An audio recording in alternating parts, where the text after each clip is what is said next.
بسم اللہ الرحمن الرحیم.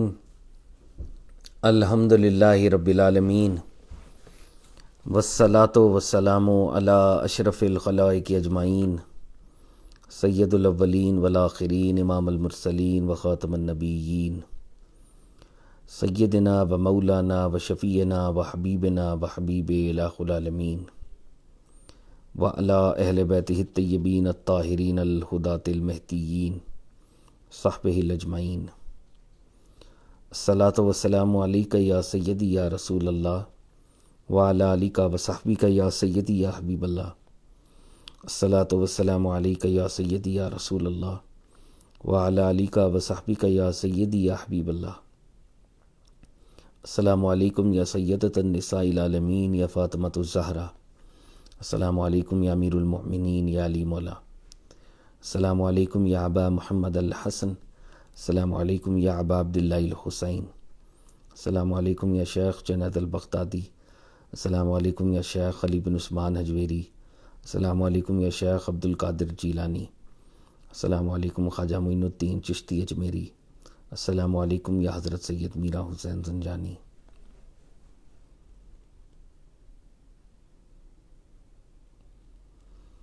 خواتین و حضرات، ہمارے بر صغیر پاک و ہند میں اولیاء اللہ کے اماموں میں سے ایک امام شیخ علی بن عثمان حجویری، جن کا ٹائٹل ہے داتا گنج بخش رحمۃ اللہ تعالیٰ علیہ، داتا صاحب فرماتے ہیں سننے والے کا مقام بولنے والے سے بڑھ کر ہے، کیونکہ جو سنتا ہے وہ رب تعالیٰ کی رضا کے لیے سنتا ہے، اور جو بولتا ہے کبھی رب کی رضا کے لیے بولتا ہے اور بہت دفعہ اپنے ہی نفس کو راضی کر رہا ہوتا ہے. ہم اللہ تعالیٰ سے دعا کرتے ہیں میرا بولنا، ہم سب کا سننا پروردگار آپ کی رضا کے لیے ہو، ہمارے نفس کی رضا کے لیے نہ ہو. آمین یا رب العالمین. خواتین و حضرات، آج جب میں آپ سے مخاطب ہوں تو 24 ربیع الاول کا آغاز ہو چکا ہے، اور اللہ تعالیٰ کے فضل اور کرم سے صدقہ سرکار دو عالم صلی اللہ علیہ وآلہ وسلم کے آج اس سلسلے کی ہم 16ویں نشست کا انعقاد کر رہے ہیں. اللہ تعالیٰ کا جتنا فضل، جتنا شکر اس کا ادا کریں اتنا ہی کم ہے کہ رب العزت نے ہمیں یہ موقع دیا کہ ہم سرکار دو عالم صلی اللہ علیہ وآلہ وسلم کی پاک سیرت کو پڑھ سکیں اور اس کا مطالعہ کر سکیں. ان سیشنز کو ہم نے بنیادی طور پہ 3 یا 4 حصوں میں تقسیم کیا تھا. ایک سیکشن میں تو ہم نے سرکار دو عالم صلی اللہ علیہ وآلہ وسلم اور قرآن میں رب العزت نے آقا کو علیہ الصلاۃ والسلام پر جو نوازشات اور جو اکرامات فرمائے ان کو پڑھنے اور ان پر کچھ غور کرنے کا ہم نے ایک پورشن بنایا. تو ایک نشست تو اس پر ہوئی اور وہ مختصر تھی. ویسے تو پورا قرآن ہی سرکار دو عالم صلی اللہ علیہ وآلہ وسلم کا معجزہ ہے اور آقا کے لیے نازل ہوا ہے، اور ایک درجے پر پورا قرآن ہی پروفٹ صلی اللہ علیہ وآلہ وسلم ہی کی مدح اور انہی کی ثنا ہے. تو ہم نے کچھ آیات ان کو اسپیسیفائی کیا اور ان آیات پر غور کیا. دوسرے حصے میں ہم نے پروفٹ صلی اللہ علیہ وآلہ وسلم کی جو ہیبٹس تھیں، آپ کی وہ جو ڈے ٹو ڈے لائف تھی، ایک مائکرو لیول کے اوپر آپ صلی اللہ علیہ وآلہ وسلم کا حلیہ مبارک کیسا تھا، آپ کی عادات، آپ کی اطوار، آپ کے خصائص، آپ کا ایٹیٹیوڈ، اور بڑی خوبصورت احادیث کچھ ہم نے، اور اس میں ہم نے خاص طور پر مدد لی ہمارے صحاح ستہ کے اماموں میں سے امام ترمذی، جن کی کتاب جامع ترمذی ٹاپ 6 حدیث کی بکس میں سے آتی ہے. تو انہی کی کتاب میں سے انہوں نے خود ایک کلیکشن بنائی تھی، شمائل نبوی. اس کو شمائل ترمذی بھی اب کہتے ہیں، امام ترمذی نے کیونکہ مرتب کیے ہیں. تو ہم نے وہ شمائل کی کچھ احادیث ایک سیکشن میں پڑھی. اور تیسرے حصے میں ارادہ تھا کہ پروفٹ صلی اللہ علیہ وآلہ وسلم کی سیرت، آقا کی لائف سٹوری میکرو لیول پر ان کی برتھ سے ان کی بلیسڈ ڈیمائز تک دیکھی جائے صلی اللہ علیہ وآلہ وسلم. تو ابھی اللہ کے فضل اور کرم سے سیرت طیبہ ہی کا ہم مطالعہ کر رہے ہیں، اور یہ تقریباً اب اپنے نقطہ کمال اور نقطہ عروج کی طرف اور کلمنیشن کی طرف بڑھ رہی ہے. آج ہم 9 ہجری کے جو کچھ چیدہ واقعات ہیں ان کو دیکھیں گے. تو یہ ہمارے اس نشست کا یہ تیسرا پارٹ تھا کہ ہم سیرت کا ایک برڈز آئی ویو، ایک طائرانہ نظر کے درجے پر مطالعہ کریں. اور پھر ایک سیشن ہم نے سرکار کے معجزات کے حوالے سے صلی اللہ علیہ وآلہ وسلم جو اللہ رب العزت نے انہیں عطا کیے، اور اس کو اصطلاح میں دلائل النبوت کہتے ہیں. اور یہ ایک علیحدہ فن ہے، ایک علیحدہ ڈسپلن ہے، ایک علیحدہ فارم آف نالج ہے. تو ہم نے یہ سوچا کہ ایک سیکشن جو ہے ہم اپنے اس نشست میں کہ جو ہم مل رہے ہیں اس میں پروفٹ صلی اللہ علیہ وآلہ وسلم کے میریکلز کے اوپر فرام اوتھینٹک نریشنز ہم دیکھیں، دلائل النبوت کے اوپر تھوڑا غور کریں. اور جو آخری ہم نے سیکشن سوچا جس پر ہم نے اس نشست کو کلمنیٹ کرنا تھا، وہ پروفٹ صلی اللہ علیہ وآلہ وسلم کی جو بلیسڈ برتھ ہے اور اس کے حوالے سے جو میریکلز اوتھینٹک نریشنز میں آتے ہیں، تو خاص طور پر اس پر ہم نے فوکس کرنا تھا. مگر اللہ رب العزت کا فضل اور اللہ رب العزت کا بہت کرم کہ جو پلان ہم نے کیا تھا وہ تو شاید 5 ڈے کا یا اس طرح سے تھا، لیکن الحمدللہ اللہ نے اس میں برکت ڈالی اور یہ سلسلہ چل نکلا. اس میں اٹس ناٹ آر ڈوئنگ، ایک بہت ہی اسٹوڈنٹ اورینٹیڈ اٹیمپٹ ہے. بہت سی غلطیاں ہم نے کی ہوں گی، جو اساتذہ سنیں گے کبھی وہ ضرور ہماری تصحیح کریں. We are open to criticism, we are open to learning at the same time, ضرور ہمیں بتایا جائے. اور جو طلباء کبھی سنیں گے، جو اسٹوڈنٹس کبھی سنیں گے میری طرح کے، تو شاید ان کو بھی کچھ فائدہ ہو اور ہم مل جل کر ایک ادنا سے چھوٹے سے درجے کے اوپر، چھوٹے سے لیول کے اوپر آقا علیہ الصلوۃ والسلام کا ذکر جو ہے وہ اپنے قلوب اور اپنے اذہان میں ان کو کہیں نہ کہیں جگہ دے سکیں. اور یہ ہمارے لیے دنیا اور آخرت کی سب سے بڑی کامیابی اور کامرانی ہوگی. تو خواتین و حضرات، ہم نے مدنی دور ہم اس وقت پڑھ رہے ہیں، اور مدنی دور کے 3 پورشنز ہیں جیسے ہم روز اس کا اعادہ کرتے ہیں. مدنی دور کا جو 3rd پورشن ہے، جو 8 ہجری کے بعد فتح مکہ کے بعد شروع ہوتا ہے، اس کے واقعات کو اس وقت آپ کے سامنے پڑھا اور سنا جا رہا ہے. آج ہم پروفٹ صلی اللہ علیہ وآلہ وسلم کے پاس جو ڈیلیگیشنز آئے 9 ہجری میں، اور اس ایئر کو عام الوفود کہتے ہیں، دا ایئر آف ڈیلیگیشنز، ان میں سے ڈیلیگیشنز جو آئے اور آقا نے کس طرح سے ان کے ساتھ ڈائیلاگ کیا، اس حوالے سے کچھ گفتگو کریں گے. آقا علیہ الصلوۃ والسلام نے حضرت ابوبکر صدیق رضی اللہ تعالیٰ عنہ کو امیر حج بنا کر بھیجا، اور پیچھے پھر حضرت علی ابن ابی طالب کو قرآنی آیات دے کر بھیجا. وہ واقعہ کیا تھا؟ اور پھر جو Christian delegation, the famous Christian delegation جو انہی ڈیلیگیشنز میں آیا تھا، اور اس نے پروفٹ صلی اللہ علیہ وسلم کے ساتھ حضرت عیسیٰ کی ذات کے اوپر، جناب مسیح کی ذات کے اوپر ایک مناظرہ اور آرگومنٹ کیا، اور اس مناظرہ وہ مباحلے میں بدلا. 9 ہجری کا یہ واقعہ ہے، تو ہم اس پر بھی غور کریں گے. تو یہ آج ہماری چھوٹی سی آؤٹ لائن ہوگی، اور ہمارا جو فارمیٹ ہے اس کے مطابق آغاز میں ہم احادیث مصطفیٰ صلی اللہ علیہ وآلہ وسلم مختلف موضوعات پر سنا کرتے ہیں، ان کا نور حاصل کرتے ہیں. تو آئیے پہلے ہم احادیث سرکار دو عالم سنتے ہیں.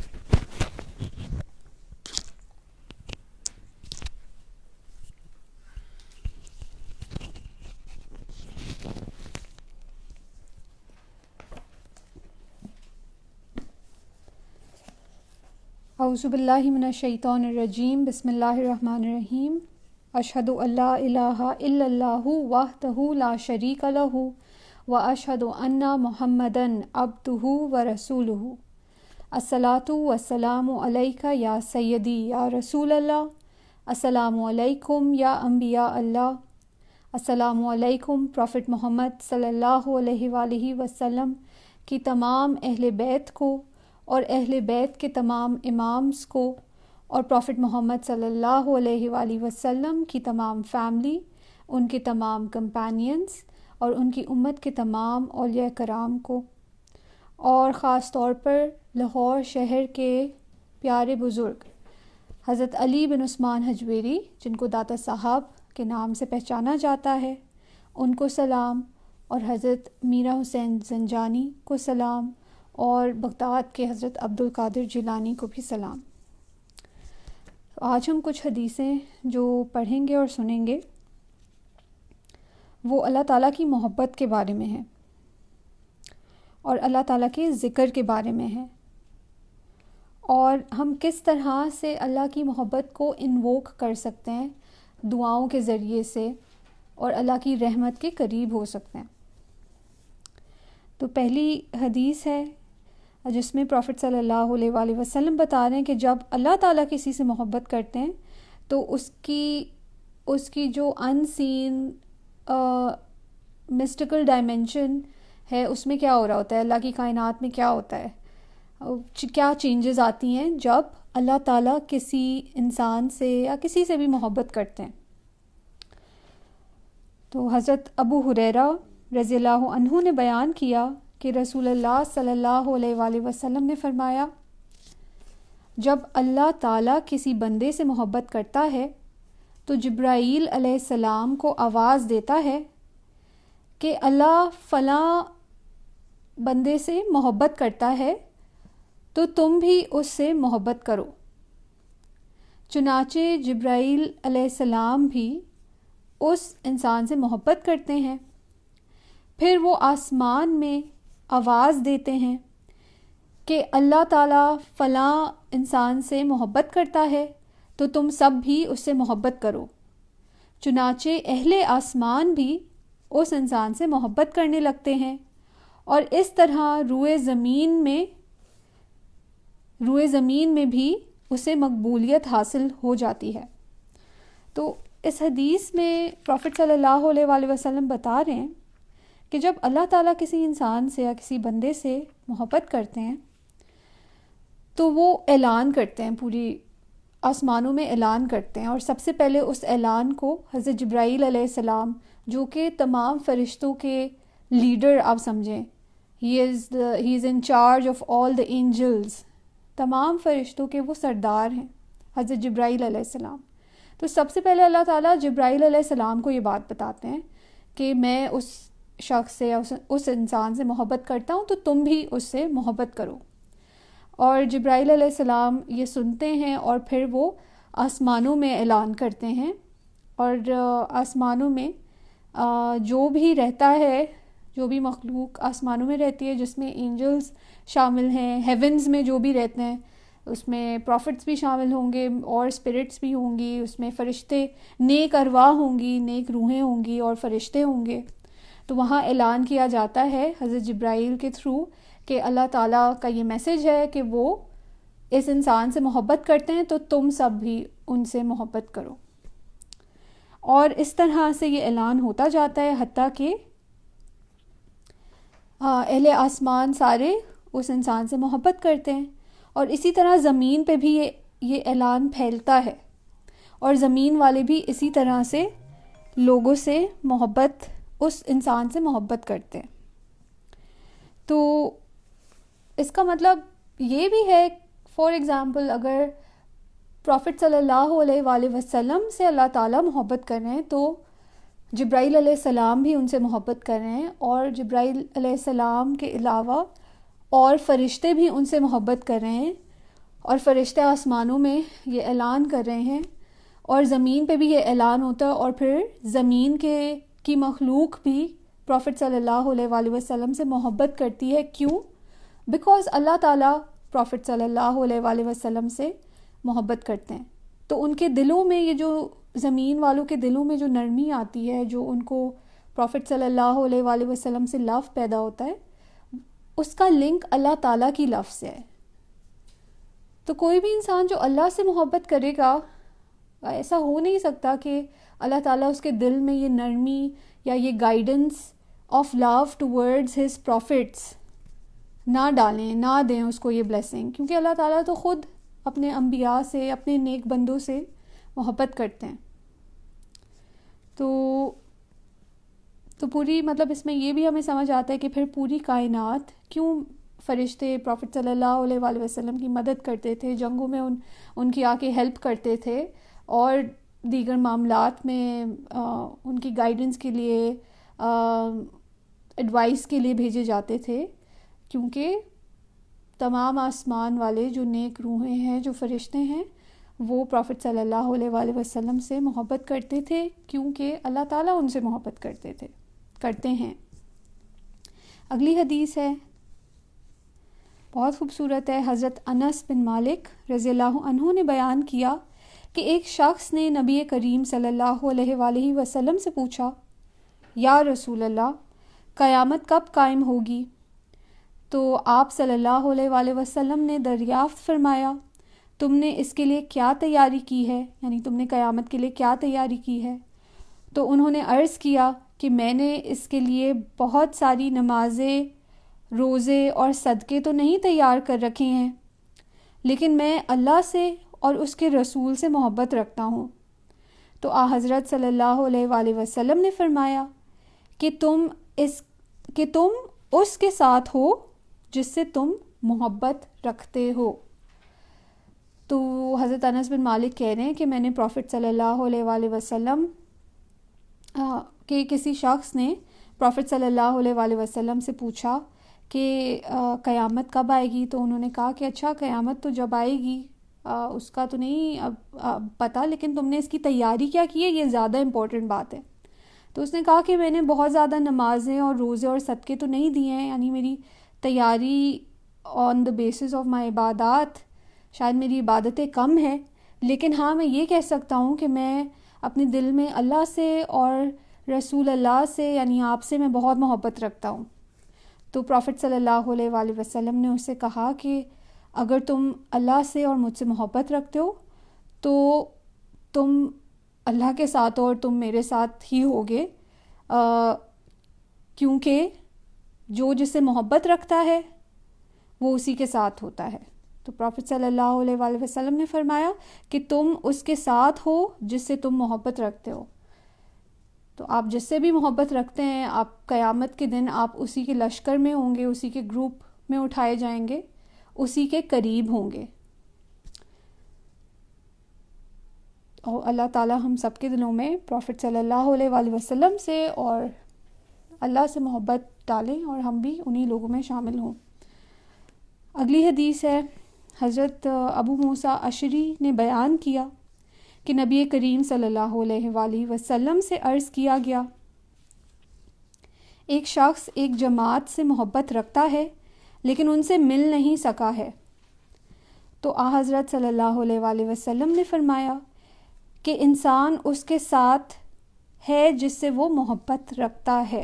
اور یہ ہمارے لیے بہت امپورٹنٹ ہے، کیونکہ اس میں سوال یہ کیا گیا ہے کہ ایک انسان اگر کسی جماعت سے، کسی گروپ سے یا کسی انسان سے اگر محبت رکھتا ہے لیکن وہ اس کے ساتھ ہے نہیں، اس کے زمانے میں نہیں ہے، یا اس کے ٹائم میں نہیں ہے، یا اس جگہ پہ نہیں ہے، ٹائم اور اسپیس کا اگر گیپ ہے، لیکن پھر بھی 2021 میں رہتے ہوئے اگر میں پروفٹ صلی اللہ علیہ وآلہ وسلم سے محبت رکھتی ہوں تو اس کا کیا بنے گا؟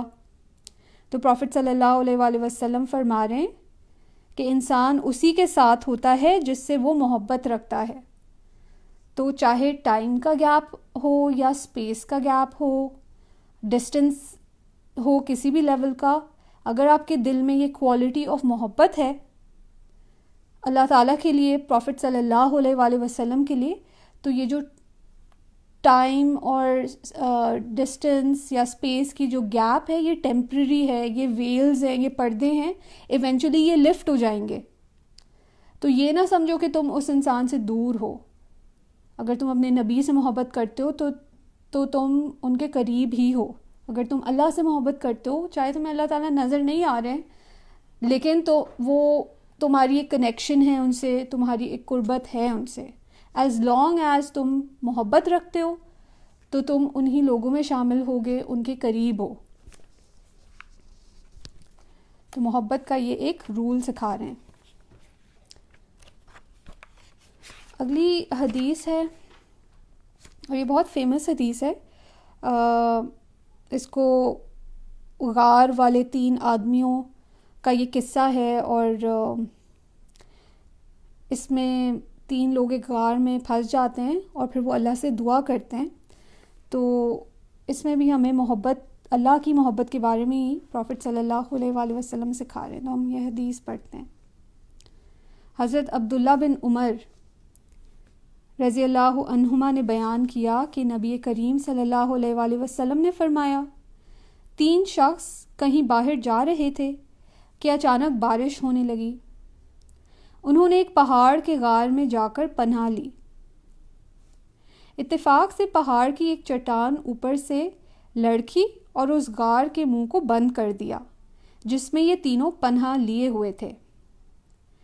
اب ایک نے دوسرے سے کہا کہ اپنے سب سے اچھے عمل کا جو تم نے کبھی کیا ہو نام لے کر اللہ تعالیٰ سے دعا کرو۔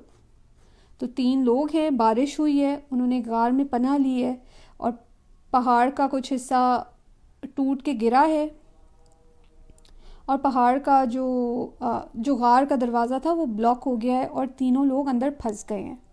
تو ان 3 لوگوں میں سے کسی ایک شخص نے کہا کہ تم سب اپنے اپنے اچھے ایکشنز کو، اچھے اعمال کو یاد کرو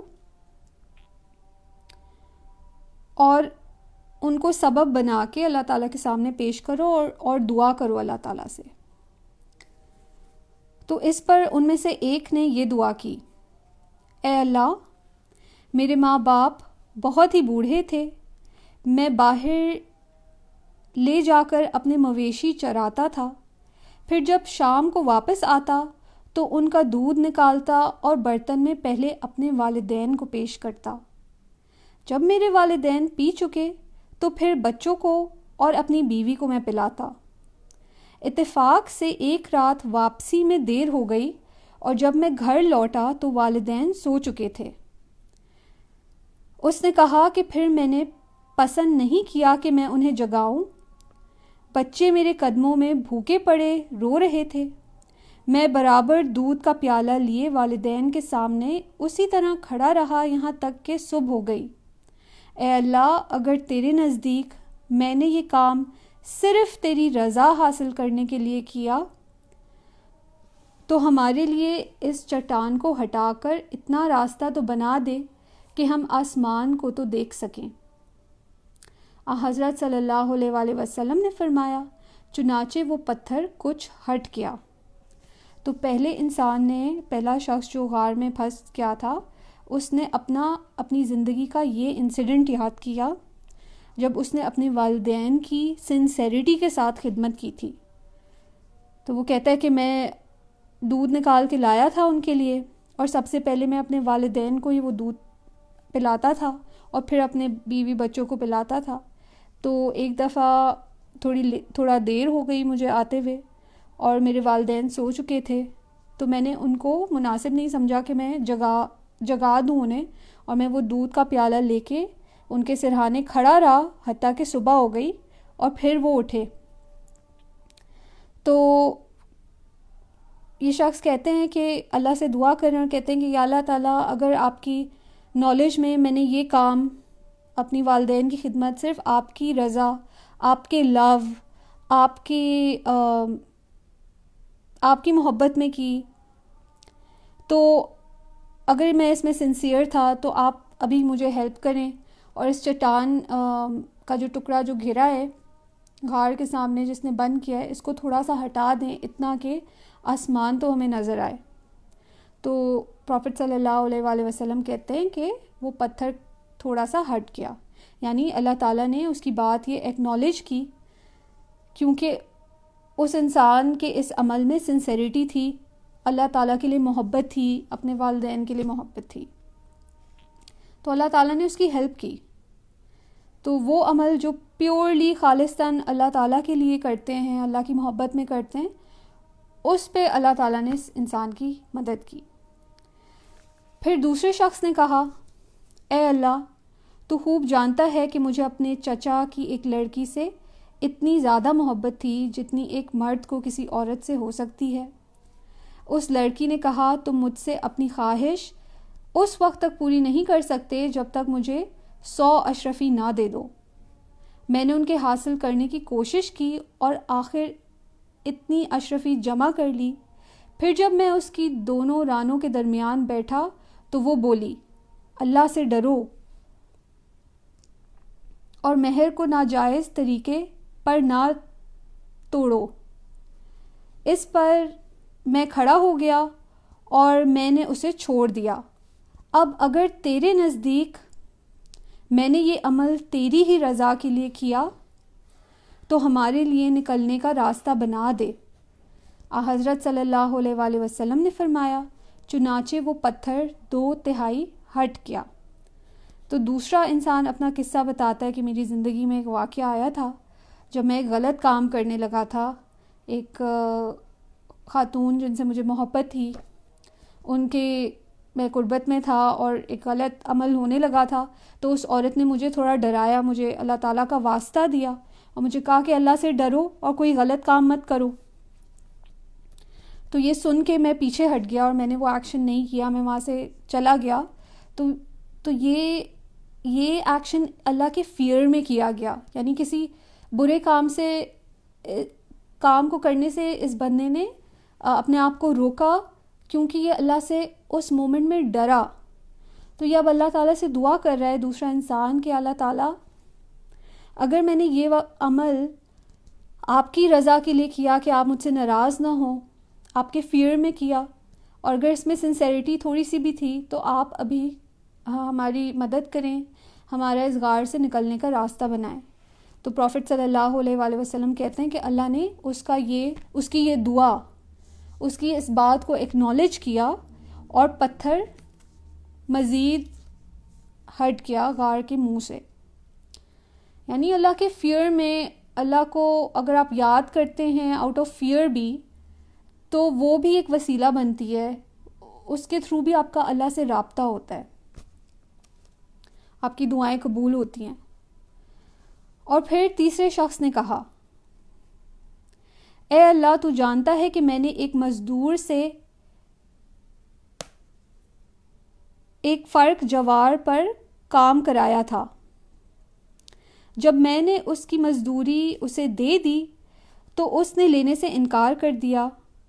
میں نے اس جوار کو لے کر بو دیا. کھیتی جب کٹی تو اس میں اتنی جوار پیدا ہو گئی کہ اس سے میں نے ایک بیل اور ایک چرواہا خرید لیا. کچھ عرصے بعد پھر اس نے آ کر مزدوری مانگی کہ خدا کے بندے مجھے میرا حق دے دے. میں نے کہا کہ اس بیل اور اس کے چرواہے کے پاس جاؤ کہ یہ تمہارے ہی مالک ہیں, کہ یہ تمہاری ہی ملک ہیں. اس نے کہا کہ مجھ سے مذاق کرتے ہو. میں نے کہا میں مذاق نہیں کرتا, واقعی یہ سب تمہارے ہی ہیں. تو اب یہ تیسرا انسان اللہ سے دعا کر رہا ہے کہ اے اللہ اگر تیرے نزدیک یہ کام میں نے صرف تیری رضا حاصل کرنے کے لیے کیا تھا تو یہاں ہمارے لیے اس چٹان کو ہٹا کر راستہ بنا دے. اور چنانچہ وہ غار پورا کھل گیا اور وہ تینوں شخص باہر آ گئے. تو تیسرا انسان اپنا ایک واقعہ یاد کرتا ہے زندگی کا, جب اس نے کسی سے مزدوری کرائی تھی اور اس مزدور نے پیسے اسے نہیں لیے تھے, اور پھر انہی پیسوں سے اس شخص نے جا کے کچھ اوزار اور کچھ ایک چرواہا اس نے اور ایک بیل خرید لیا تھا, اور پھر اس سے مزید کاشت کی تھی اور اس سے پروڈیوس نکلا تھا زمین سے. پھر کچھ عرصے بعد جب وہ مزدور آیا اور اس نے سیلری مانگی تو اس نے کہا کہ یہ چرواہا بھی تمہارا ہے, یہ بیل بھی تمہاری ہے, اور تمہاری جو پہلی سیلری تمہیں نہیں ملی تھی اس کو استعمال کر کے میں نے جو کام کیا ہے, جو چیزیں لی ہیں وہ سب میں تمہیں دیتا ہوں. تو اس مزدور نے کہا کہ تم مجھ سے مذاق کر رہے ہو, میری تو سیلری انیشلی بہت تھوڑی سی تھی. تو اس نے کہا نہیں, کیونکہ میں نے اس کو استعمال کیا تھا اور اس سے مجھے یہ فائدہ ہوا ہے, تو یہ سب چیزیں تمہاری ہیں. تو یہ شخص کہتا ہے تیسرا اللہ تعالیٰ سے دعا میں کہ یا اللہ تعالیٰ اگر یہ عمل, یہ جو جسٹس کا عمل تھا کہ میں نے اس کا حق نہیں مارا, اس کی سیلری سے جو بھی مجھے فائدہ ہوا میں نے اسی کو واپس سچائی کے ساتھ جسٹس کے ساتھ ریٹرن کیا. اگر آپ کو یہ پسند ہے اور آپ کو لگتا ہے کہ میں نے آپ کی رضا کے لیے کیا ہے تو آپ ہمیں اس غار سے نکالیں. تو پروفٹ صلی اللہ علیہ وآلہ وسلم کہتے ہیں کہ وہ پتھر کا ٹکڑا کمپلیٹلی ہٹ گیا اور تینوں لوگ اس غار سے باہر آ گئے. تو اس حدیث میں پروفٹ صلی اللہ علیہ وآلہ وسلم ہمیں یہ بھی سکھا رہے ہیں کہ مشکلات جب آتی ہیں تو آپ کو اپنی ریلیشن شپ وتھ اللہ تعالیٰ کو یاد کرنا چاہیے. ہو سکتا ہے مشکلات آتی ہی اس لیے ہوں تاکہ ہماری ریلیشن شپ وتھ اللہ تعالیٰ مضبوط ہو سکے دوبارہ سے. تو یہ تین لوگ جو غار میں پھنس جاتے ہیں یہ اپنے زندگی کے ان مومنٹس کو یاد کرتے ہیں جب انہوں نے خالصتاً اللہ تعالیٰ کی لو، اللہ تعالیٰ کی محبت میں کوئی ایسا عمل کیا جو خالصتاً صرف اللہ تعالیٰ کے لیے تھا، اور اس کی بیسس پہ ہی اللہ تعالیٰ ان کی مدد کرتے ہیں اور ان کو معاف فرماتے ہیں، اس آزمائش سے، اس ٹیسٹ سے ان کو نجات دلاتے ہیں۔ تو اس سے ہمیں یہ بھی سمجھ میں آتا ہے کہ اللہ تعالیٰ سے ایک ڈائریکٹ رابطہ، ایک ڈائریکٹ کمیونیکیشن، اللہ تعالیٰ کو یاد رکھنا آن اے ڈیلی بیسس کتنا امپورٹنٹ ہے، اسپیشلی مشکل وقت میں۔ اور اللہ تعالیٰ چاہیں تو ان کے لیے تو کچھ بھی امپاسبل نہیں ہے، تو وہ آپ کی مدد فوراً بھی کر سکتے ہیں، لیکن آپ کو وہ ریلیشن شپ اپنی ڈیولپ کرنی پڑے گی اللہ تعالیٰ کے ساتھ۔ ایک اور ہم پڑھتے ہیں حدیث آخری، اس میں حضرت نوح علیہ السلام کچھ ایڈوائز کر رہے ہیں۔ تو حضرت عبداللہ بن عمر رضی اللہ عنہما سے مروی ہے کہ حضور نبی اکرم صلی اللہ علیہ وآلہ وسلم نے فرمایا، کیا میں تمہیں حضرت نوح علیہ السلام کی اپنے بیٹے کو کی ہوئی وصیت نہ بتاؤں؟ کہ حضرت نوح علیہ السلام نے اپنے بیٹے کو کچھ ایڈوائس دی تھی اور وہ بہت امپورٹنٹ ہے، میں تمہیں وہ نہ بتاؤں؟ تو صحابہ کرام نے عرض کیا، یا رسول اللہ ہمیں ضرور بتائیے۔ تو آپ صلی اللہ علیہ وآلہ وسلم نے فرمایا، حضرت نوح علیہ السلام نے اپنے بیٹے کو وصیت کی کہ اے میرے پیارے بیٹے، میں تمہیں 2 کاموں کا حکم دیتا ہوں اور 2 کاموں سے روکتا ہوں۔ میں تمہیں لا الہ الا اللہ، یعنی اللہ کے سوا کوئی معبود نہیں ہے، there is no God except اللہ، میں تمہیں لا الہ الا اللہ کے ذکر کی وصیت کرتا ہوں، کیونکہ یہ کلمہ اگر ایک پلڑے میں رکھ دیا جائے اور آسمان اور زمین دوسرے پلڑے میں رکھ دیا جائے تو یہ ان سے وزنی ہو جائے گا، اور اگر یہ آسمان اور زمین گول دائرے کی طرح بھی ہوں تو یہ انہیں چیرتا ہوا سیدھا اللہ تعالیٰ کی طرف چلا جائے گا۔ تو انہوں نے یہ ایک بات، پہلی بات جو بتائی جو بہت امپورٹنٹ ہے، کہ تم لا الہ الا اللہ کا ذکر ہمیشہ کیا کرو، اور ذکر زبان سے بھی ہوتا ہے، ذکر آپ کے جسم سے بھی ہوتا ہے، ذکر آپ کے دل سے بھی ہوتا ہے، ذکر آپ کی پوری بینگ سے بھی ہوتا ہے، کہ آپ اس طرح سے بیہیو کریں اس دنیا میں، اپنی زبان سے، اپنے سینسز سے، اپنے جسم سے، اپنے ایکشن سے، اپنی تھاٹ سے، کہ ہر مومنٹ میں آپ کو یہ یاد رہے کہ اللہ تعالیٰ کے سوا کوئی بھی معبود نہیں ہے، there is no God except اللہ۔ اگر یہ احساس ہمیں ہر لمحے میں ہو تو کہہ رہے ہیں کہ یہ بہت قیمتی چیز ہے اور یہ بہت وزنی چیز ہے، اور پوری دنیا بھی اگر تمہیں کوئی دے دے ایک پلڑے میں رکھ کے تو اس سے کئی زیادہ بھاری اور قیمتی یہ چیز ہے کہ تمہیں یہ احساس ہو کہ اللہ تعالیٰ کے سوا کوئی معبود نہیں ہے، اور اس کا تمہاری زندگی میں اور تمہارے اوپر اثر ہوگا، اور تمہیں اللہ کی کلوزنس، اللہ کا قرب، اللہ کی برکتیں ملیں گی اس سے۔ تو اللہ تعالیٰ ہمیں اپنے آپ سے کنیکٹ کروائیں، اپنے قریب کریں، اپنا قرب دیں، اور ہم ہمیشہ ان کو یاد رکھیں۔ آمین۔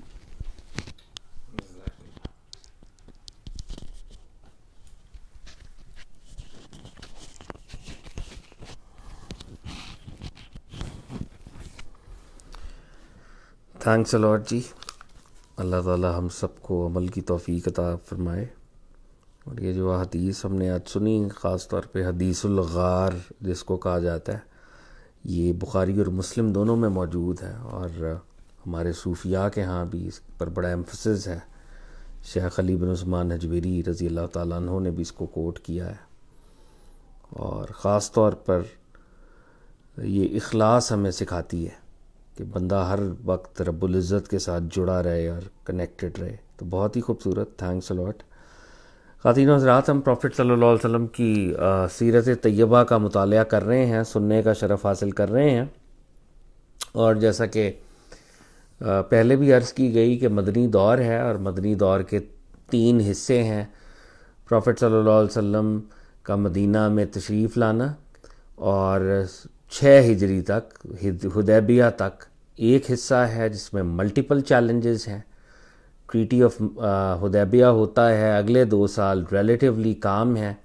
سرکار دو عالم صلی اللہ علیہ وسلم کو اللہ رب العزت کی طرف سے ایک موقع ملتا ہے ایک بڑے درجے پر دعوت اور تبلیغ کرنے کا، اور پھر کچھ وارز اور بیٹلز بھی ہیں جن کو ہم نے دیکھا. اور پھر فتح مکہ کے بعد اور سرکار دو عالم صلی اللہ علیہ وسلم کے وصال تک یہ ایک تیسرا حصہ ہے پروفٹ صلی اللہ علیہ وسلم کی سیرت پاک کا، ان کی زندگی کا. اور یہ جو تیسرا حصہ ہے اس کے اپنے چیلنجز ہیں. اور اس سے پہلے کہ ہم کل کی باتوں سے آگے بڑھیں، جو امپورٹنٹ بات ہے کہ مکی دور کے جو چیلنجز ہیں ان میں ایک اور طرح کا چیلنج تھا جس میں کمیونٹی کو ڈیولپ کرنا تھا، ایک نقطۂ آغاز تھا، لیکن جو لوگ جڑ رہے تھے ساتھ ساتھ ان کا اخلاص جو ہے وہ نقطۂ عروج پہ تھا. ان کی جو سنسیرٹی تھی اس سنسیرٹی کا کوئی کمپیریزن نہیں ہے. جو لوگ مکہ کے اندر پروفٹ صلی اللہ علیہ وسلم کے ساتھ جب کوئی بھی نہیں تھا اور وہ 10 15 20 40 لوگ جو مسلمان ہوئے تو وہ ایک اور درجے کے مخلص مسلمان، اور وہ ان کی پھر شان بھی وراء الورا ہے، اس شان کا کوئی کمپیریزن نہیں ہے. اسی طرح مدینے میں جن لوگوں نے پروفٹ صلی اللہ علیہ وآلہ وسلم کو ویلکم کیا تھا، جو انصاری صحابہ، ان کا جو درجہ ہے جب پورا عرب پروفٹ صلی اللہ علیہ وسلم کے خلاف ہے اور یہ چند لوگ یہ آقا کو آقا علیہ الصلوۃ والسلام کے لیے اپنے لٹرلی دیدہ و دل، وہ کہتے ہیں نا فرش راہ، انہوں نے وہ کیا ہوا تھا. باقاعدہ یہی معاملہ تھا کہ اپنے آنکھوں اور دل کو نبی صلی اللہ علیہ وسلم کے راستے کے اوپر انہوں نے رکھا ہوا تھا. تو وہ جو صحابہ ہیں مدنی، تو جو تزکیہ، جو کلیرٹی، جو ایلیویٹڈ سٹیشن اور سٹیٹس ان کو حاصل ہے وہ تو پھر انہی کا حصہ ہے. لیکن اب فتح مکہ کے بعد بہت بڑی تعداد میں لوگ مسلمان ہو رہے ہیں، اور یہ آقا سرکار دو عالم صلی اللہ علیہ وآلہ وسلم کی زندگی کا اب یہ بھی ایک بہت اہم ایک چیلنج ہے کہ یہ جو نئے آ رہے ہیں اور ان کی تعداد ہیومنلی بہت زیادہ ہے، جس کو قرآن کہتا ہے کہ یہ فوج در فوج آ رہے ہیں اب، اور یہ اسلام قبول کر رہے ہیں.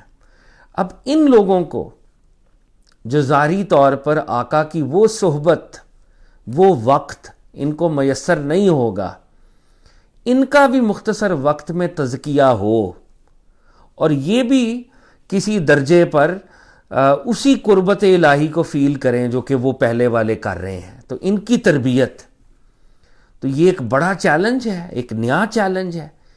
اور یقینی طور پہ کیونکہ ان لوگوں کا وہ وقت نہیں گزرا ہوگا تو پھر ہمیں کہیں نہ کہیں فرق بھی نظر آئے گا. جو صدیق اکبر رضی اللہ تعالیٰ عنہ ہیں یا فاروق اعظم رضی اللہ تعالیٰ عنہ ہیں یا مولا علی بن ابی طالب ہیں، ان کا جو درجہ ہے وہ، اور پھر ہمیں وہ ڈفرنسز بھی نظر آئیں گے. تو یہ نیا چیلنج ہے سرکار دو عالم صلی اللہ علیہ وآلہ وسلم کی زندگی میں. تو اس کو اس طرح سے ہمیں ہمیشہ یاد رکھنا چاہیے.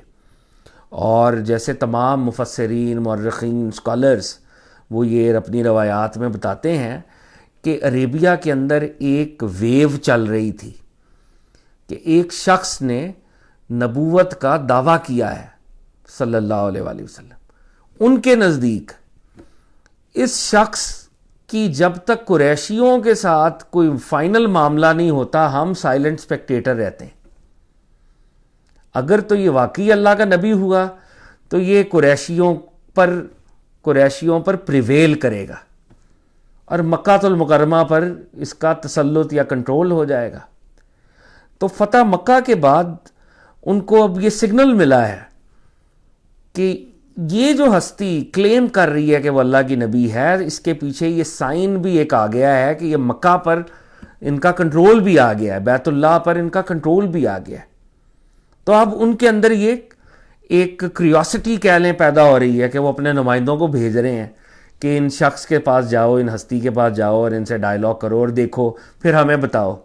تو اب یہ بھی ایک ویریبل آ گیا ہے، ڈائنامک آ گیا ہے کہ لوگ جو ہیں وہ یا ڈیلیگیشنز کی شکل میں، وفود کی شکل میں قبائل حاضر ہو رہے ہیں اور وہ سرکار دو عالم صلی اللہ علیہ وآلہ وسلم سے مکالمہ کر رہے ہیں اور آقا کی نبوت کو اپنے درجے پر پرکھنے کی کوشش کر رہے ہیں کہ کیا یہ واقعی اللہ کے نبی ہیں، اور اگر یہ واقعی اللہ کے نبی ہیں تو پھر وہ اسلام بھی لا رہے ہیں۔ اور سرکار دو عالم صلی اللہ علیہ وسلم پھر اپنے صحابہ میں سے کسی کو متعین کر رہے ہیں کہ ان کی فردر تربیت کی جائے، ان کے علاقوں میں جایا جائے، ان کو فردر کلینز کیا جائے، تاکہ یہ جو مونوتھزم کا قلعہ آقا نے یہاں پر اسٹیبلش کیا ہے، وہ مونوتھزم کا جو قلعہ ہے اس کی اسٹرینگتھ میں اضافہ ہو سکے۔ تو تبوک ایکسپیڈیشن کے بعد جو 9 ہجری میں ہوئی، پرافٹ صلی اللہ علیہ وآلہ وسلم نے 9 ہجری میں حضرت ابوبکر صدیق رضی اللہ تعالیٰ عنہ کی قیادت میں صحابہ کرام کے گروہ کو مکہ المکرمہ کی طرف روانہ کیا کہ وہ مکہ جائیں اور اللہ کے گھر کا حج کریں۔ تو صحابہ جائیں گے حضرت ابوبکر صدیق رضی اللہ تعالیٰ عنہ کی لیڈرشپ میں، اور یہ حج ہوگا 9 ہجری میں۔ اب جیسے کل بھی بات ہم نے اس کو عرض کیا تھا، آج بھی اس کو اگر ہم سمجھ لیں کہ فتح مکہ کے فوری بعد تمام کلانز مسلمان نہیں ہوئے تھے، اور وہ جو مشرک کلانز تھے وہ بھی مکہ کو ہی اپنا سینٹر مانتے تھے، تو مشرک ابھی بھی مکہ آ سکتے تھے، اور وہ اپنے انداز سے ابھی بھی اپنا جو بھی ان کے ریچولز تھے ان کے مطابق وہ طواف اور جو بھی عمرہ حج وہ کرتے تھے۔ لیکن اب جب مکہ پر سرکار دو عالم صلی اللہ علیہ وسلم کا کنٹرول ہو گیا ہے، تو اب وہ مومنٹ آ گیا ہے کہ گریجولی سٹیپ بائی سٹیپ مکہ کو پورا کلینز کر دیا جائے۔ تو ایک مکہ کی ظاہری کلینزنگ آقا نے خود کی، آئیڈلز کو بریک کروا دیا، جتنے ارد گرد کے علاقوں میں مکہ کے اندر مسجد حرام کے اندر ان سب کو کلینز کر دیا۔ لیکن اب وہ جو ریچولسٹک کلینزنگ ہے، اب جو مشرکین کی ہیومن ٹریفک ہے کہ وہ مکہ میں آ جا رہے ہیں، اب اس کو بھی اللہ رب العزت کے پلان کے مطابق ریگولیٹ ہونا ہے۔ یعنی یہ معاملہ یوں نہیں رہ سکتا کہ آقا علیہ الصلوۃ والسلام مکہ پر کنٹرول کر لیں، مکہ پر پریویل کر لیں، اور مکہ کے اندر شیطان کے ریپریزنٹیٹیوز آتے رہیں۔ نہیں، یہ جناب ابراہیم علیہ السلام کے پرنسپلز کے مطابق اس کی ہیومن ٹریفک بھی اب ریگولیٹ ہوگی۔ وہی پاک طاہر لوگ ادھر داخل ہوں گے جو مونوتھزم کو ظاہر اور باطن دونوں میں جانتے ہیں، سمجھتے ہیں اور اس پہ عمل کرتے ہیں۔ تو اب ایک ٹرانزیشن کا ایک فیز ہے۔ آقا علیہ الصلوۃ والسلام کا مکہ پر قبضہ، مکہ پر آپ کی حکومت، اور اس کو ٹوٹلی کلینز کرنا ہے آئیڈالٹری کے ساتھ، اس کو ٹوٹلی کلینز کرنا ہے ان فیک ریچولز کے ساتھ جو کہ over the years, over the centuries مشرکین نے اڈاپٹ کیے ہوئے۔ تو اب 9 ہجری کا یہ حج اس سلسلے کی ایک کڑی ہے۔ آقا خود تشریف نہیں لائے حج کرنے، حضرت ابوبکر صدیق کو بھیجا ہے۔ حضرت ابوبکر صدیق رضی اللہ تعالیٰ عنہ اور کچھ صحابہ وہ مکہ گئے ہیں حج کے دنوں میں، وہ حج کریں گے۔ یہ پہلا سٹیپ ہوگا، دس از دا فرسٹ سٹیپ، کہ وہ جو پرانے ریچولز ہیں وہ اب نہیں چلیں گے۔ اب یہ حقیقی ریچولز، یہ جو اللہ، جن کو ہم مناسک کہتے ہیں، مناسک حج، حج کے جو ریچولز ہیں ان کو شرعی طور پہ مناسک کہتے ہیں۔ مناسک منسک سے ہے، منسک اس چیز کو کہتے ہیں جو آپ کو صاف کرتا ہے، یعنی ایلیمنٹس آف پلگرمیج کے لیے شریعت میں کیا ٹرم ہے؟ مناسک حج، وہ ریچول جو آپ کو پاک کرتے ہیں۔ آپ اگر طواف کر رہے ہیں، آپ قربانی کر رہے ہیں، آپ شکار نہیں کر رہے، یہ سب مناسک کے اندر کہیں نہ کہیں فال کرتے ہیں۔ آپ منا جا رہے ہیں، آپ عرفات جا رہے ہیں، آپ مزدلفہ جا رہے ہیں، دیز آر آل مناسک حج۔ مناسک کا لٹرل مطلب ہے طاہر کرنے والا آلہ، an instrument which cleanses you، وہ آپ کو جو کلین کرتا ہے۔ تو حضرت ابوبکر صدیق رضی اللہ تعالیٰ عنہ کو 9 ہجری میں سرکار دو عالم نے مکہ میں روانہ کیا۔ اب یہ روایت جو میں پڑھ رہا ہوں یہ سیرت ابن ہشام سے پڑھ رہا ہوں، one of the most earliest of the sources جو ہمیں اویلیبل ہے۔ تو ابن ہشام رحمۃ اللہ علیہ جنہوں نے ابن اسحاق سے لیا، اور ابن اسحاق جو تھے وہ حضرت ابن اسحاق جو تھے وہ حضرت انس بن مالک کے سٹوڈنٹ تھے۔ تو یہ موسٹ اولڈسٹ ایک لیول کے اوپر یہ روایت ہے۔ تو ابن ہشام کہہ رہے ہیں کہ امام باقر سے روایت ہے، امام محمد الباقر، the son of Ali Zain ul-Abidin, the son of امام الحسین، the son of علی ابن ابی طالب. تو ابن ہشام جو ہیں امام باقر سے روایت کر رہے ہیں. امام باقر سے روایت ہے کہ جب حضرت ابو بکر کے حج کے جانے کے بعد سورہ توبہ حضور پر نازل ہوئی، اس کو سورہ برات بھی کہتے ہیں، تو صحابہ نے عرض کیا کہ حضور ابو بکر رضی اللہ عنہ کو کہلا بھیجیں کہ وہ لوگوں میں حج کے دن اس کا اعلان کر دیں. پرافٹ صلی اللہ علیہ وسلم مدینہ میں ہے، حضرت ابو بکر آلریڈی مکہ میں ہے. جو اب فریم ورک کیا ہوگا، نیو فریم ورک آف حج، وہ آیات توبہ کے اندر، سورہ توبہ کے اندر نازل ہو گیا. صحابہ نے کہا یا رسول اللہ، حضرت ابو بکر جا چکے ہیں، آپ یہ آیات حضرت ابو بکر کو دے دیں، بھجوا دیں تاکہ وہ اس کا اعلان کر دیں حج کے موقع پر. حضور صلی اللہ علیہ وآلہ وسلم نے فرمایا یہ کام میرے اہل بیت ہی میں سے ایک شخص کرے گا. تو پروفٹ صلی اللہ علیہ وسلم نے کہا کہ یہ جو آیات ہیں یہ میری فیملی میں سے ایک فرد یہ کام کرے گا، اور کسی کو اس کی اللہ رب العزت کی جانب سے یہ معاملہ ایسا ہے کہ میری فیملی میں سے کرے گا، دوسروں کے لیے یہ معاملہ نہیں ہے. پھر آپ صلی اللہ علیہ وآلہ وسلم نے علی ابن ابی طالب رضی اللہ عنہ کو بلایا.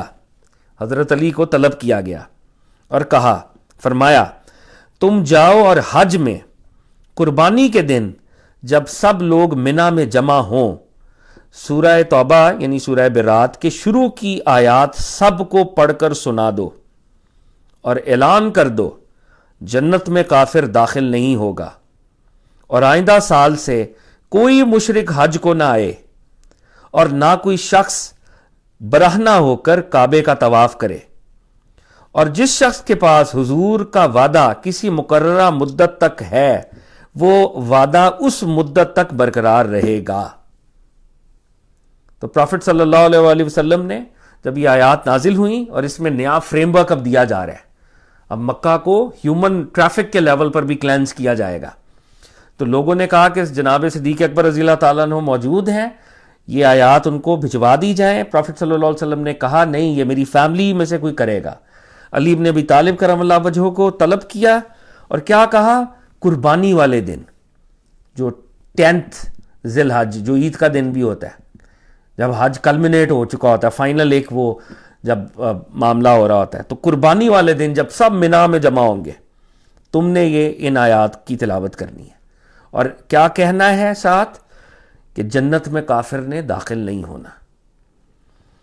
آئندہ سال سے کوئی مشرک جو اللہ کی ذات میں کسی کو شریک ٹھہراتا ہے، آئیڈالٹری میں مبتلا ہے، وہ مکہ میں نہیں آئے گا، حج نہیں کرے گا، حج اس کے لیے الاؤڈ نہیں ہوگا. اور یہ لوگ وہاں پر زمانہ جاہلیت سے ان کا ایک ریچول تھا کہ یہ نیکڈ ہو کر طواف کرتے تھے خواتین و حضرات. تو سرکار دو عالم صلی اللہ علیہ وسلم نے کہا کہ یہ ریچول اس کا خاتمہ ہو گیا، کسی کو یہ اجازت نہیں ہوگی کہ وہ یہ ولگیرٹی کرے، اور ولگیرٹی کے ساتھ اب یہ معاملہ کرے. اور پھر پروفٹ صلی اللہ علیہ وآلہ وسلم، بہت سی قومیں پروفٹ صلی اللہ علیہ وسلم کے ساتھ الائنس میں تھیں، ٹریٹی میں تھیں، ان کا پروفٹ صلی اللہ علیہ وسلم کے ساتھ الائنس تھا. تو آقا نے کہا کہ میرا الائنس جو ہم نے طے کیا ہوا ہے ٹرم، اس وقت تک ہوگا، وہ جو ہم نے وعدہ کیا ہوا ہے، پلیج کیا ہوا ہے. ونس دا ٹرم ایکسپائرز، جب وہ وقت گزر جائے گا تو پھر معاہدہ بھی نل اینڈ وائڈ ہوگا، پھر ہم ان کو ویسے ہی ڈیل کریں گے جیسے مشرکین کے ساتھ ہم معاملہ کر رہے ہیں. یعنی بہت سے مشرکین کلانز ایسے تھے کہ حدیبیہ ٹریٹی کی وجہ سے انہوں نے مسلمانوں کے ساتھ ایک پولیٹیکل الائنس کیا ہوا تھا. تو آقا نے کہا کہ جب تک اس کی مدت پوری نہیں ہوتی وہ انفورسڈ رہے گا، لیکن جب مدت ایکسپائر ہو جائے گی پھر ہم ان کو ویسے ہی ڈیل کریں گے جیسے باقی مشرکین کو ہم ڈیل کر رہے ہیں. تو یہ اعلانات حضرت علی کو سکھائے گئے، ان کی تربیت کی گئی، اور حضرت علی ابن ابی طالب کو سرکار دو عالم صلی اللہ علیہ وسلم نے اپنی سواری عطا کی، وہ سواری جس پر آقا خود سوار ہوتے تھے. تو یہ ابن ہشام یہاں پر روایت میں بیان کر رہے ہیں. علی رضی اللہ عنہ خاص حضور کی سواری پر، جس کا نام عزبہ تھا، پروفٹ صلی اللہ علیہ وسلم کی کئی سواریاں تھیں، ان میں سے ایک سواری جس کا نام عزبہ تھا، اس پر سوار ہو کر روانہ ہوئے. اور روایت یہ بتا رہی ہے، اور ویسے بھی، کہ حضرت علی اکیلے ہی روانہ ہو گئے. جب ہجرت بھی کر رہے تھے تو اکیلے ہی آئے تھے. بہت سی نریشنز میں، کچھ نریشنز میں یہ بھی ہے کہ فیملی کو لے کے آئے تھے، لیکن بہت سی جو فیمس نریشنز اس میں یہی ہے کہ اکیلے ہی پیدل آ گئے تھے، کیونکہ پروفٹ صلی اللہ علیہ وسلم نے ان کو پیچھے روکا ہوا تھا. اب بھی اکیلے ہی گئے ہیں، ساتھ نہیں ہے کوئی. تو راستے ہی میں ابو بکر صدیق رضی اللہ عنہ سے جا ملے. اب جب حضرت ابو بکر صدیق رضی اللہ عنہ نے حضرت علی رضی اللہ عنہ کو دیکھا تو فرمایا کہ آپ امیر ہو کر آئے ہیں یا مامور ہو کر؟ امیر کا لٹرل مطلب لیڈر ہوتا ہے، اور مامور کا مطلب ہے کہ کسی امر، کسی میٹر کے بارے میں آپ کو کوئی اسپیشل رسپانسبلٹی ملی ہوئی ہے. تو حضرت علی نے فرمایا میں مامور ہوں، مجھے سرکار دو عالم نے مامور کیا ہوا ہے، میں مامور من الرسول ہوں صلی اللہ علیہ وآلہ وسلم. نبی صلی اللہ علیہ وسلم نے مجھے کسی خاص موقع کے لیے مامور کر دیا ہے. پھر دونوں احباب روانہ ہوئے. حضرت ابو بکر نے لوگوں کو حج کرایا. تمام قبائل عرب اپنی اپنی جگہوں پر اترے ہوئے تھے جہاں جاہلیت کے زمانے میں اترتے تھے. اب حضرت ابو بکر صدیق رضی اللہ تعالیٰ عنہ اور صحابہ کرام وہ حج ہو رہا ہے، اور جیسے پہلے حج ہوتا تھا وہ ویسے ہی تقریباً جو کلان اب انہوں نے اپنی اپنی پوزیشنز اور اپنے اپنے اسٹیٹسز یا اسٹیشنز بنائے ہوئے تھے، تو اپنے اپنے سٹاپس وہ وہیں پر اسی طرح they were falling in like previous years, like the period of جاہلیہ. تو وہ ابھی مطلب اسی طرح چل رہے تھے.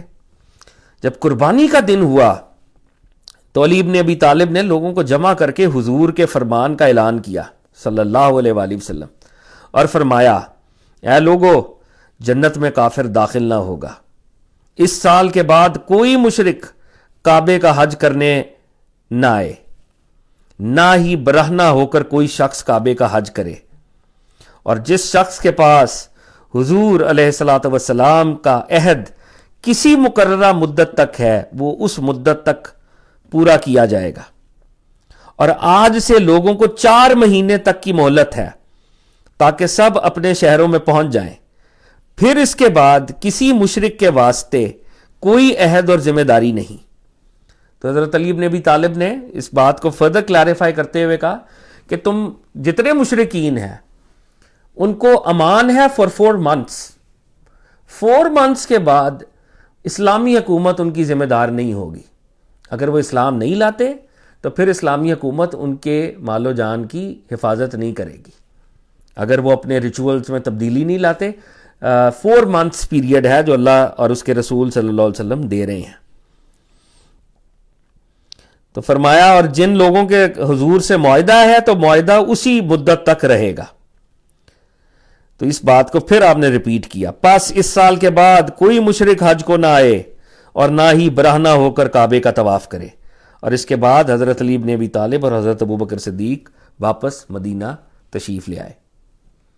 تو یہ بہت ہی امپورٹنٹ ایک واقعہ ہے جس میں حضرت علی ابن ابی طالب نے پروفٹ صلی اللہ علیہ وآلہ وسلم کے حکم کے مطابق جو مکہ کی کلینزنگ اور اس عربیہ کی کلینزنگ ہو رہی ہے اس پر نازل ہونے والی آیات اور ان کا فریم ورک جو ہے اس کو آپ نے پبلکلی ڈکلیئر کیا ہے، اور سب کے سامنے یہ شرف آپ کو ملا.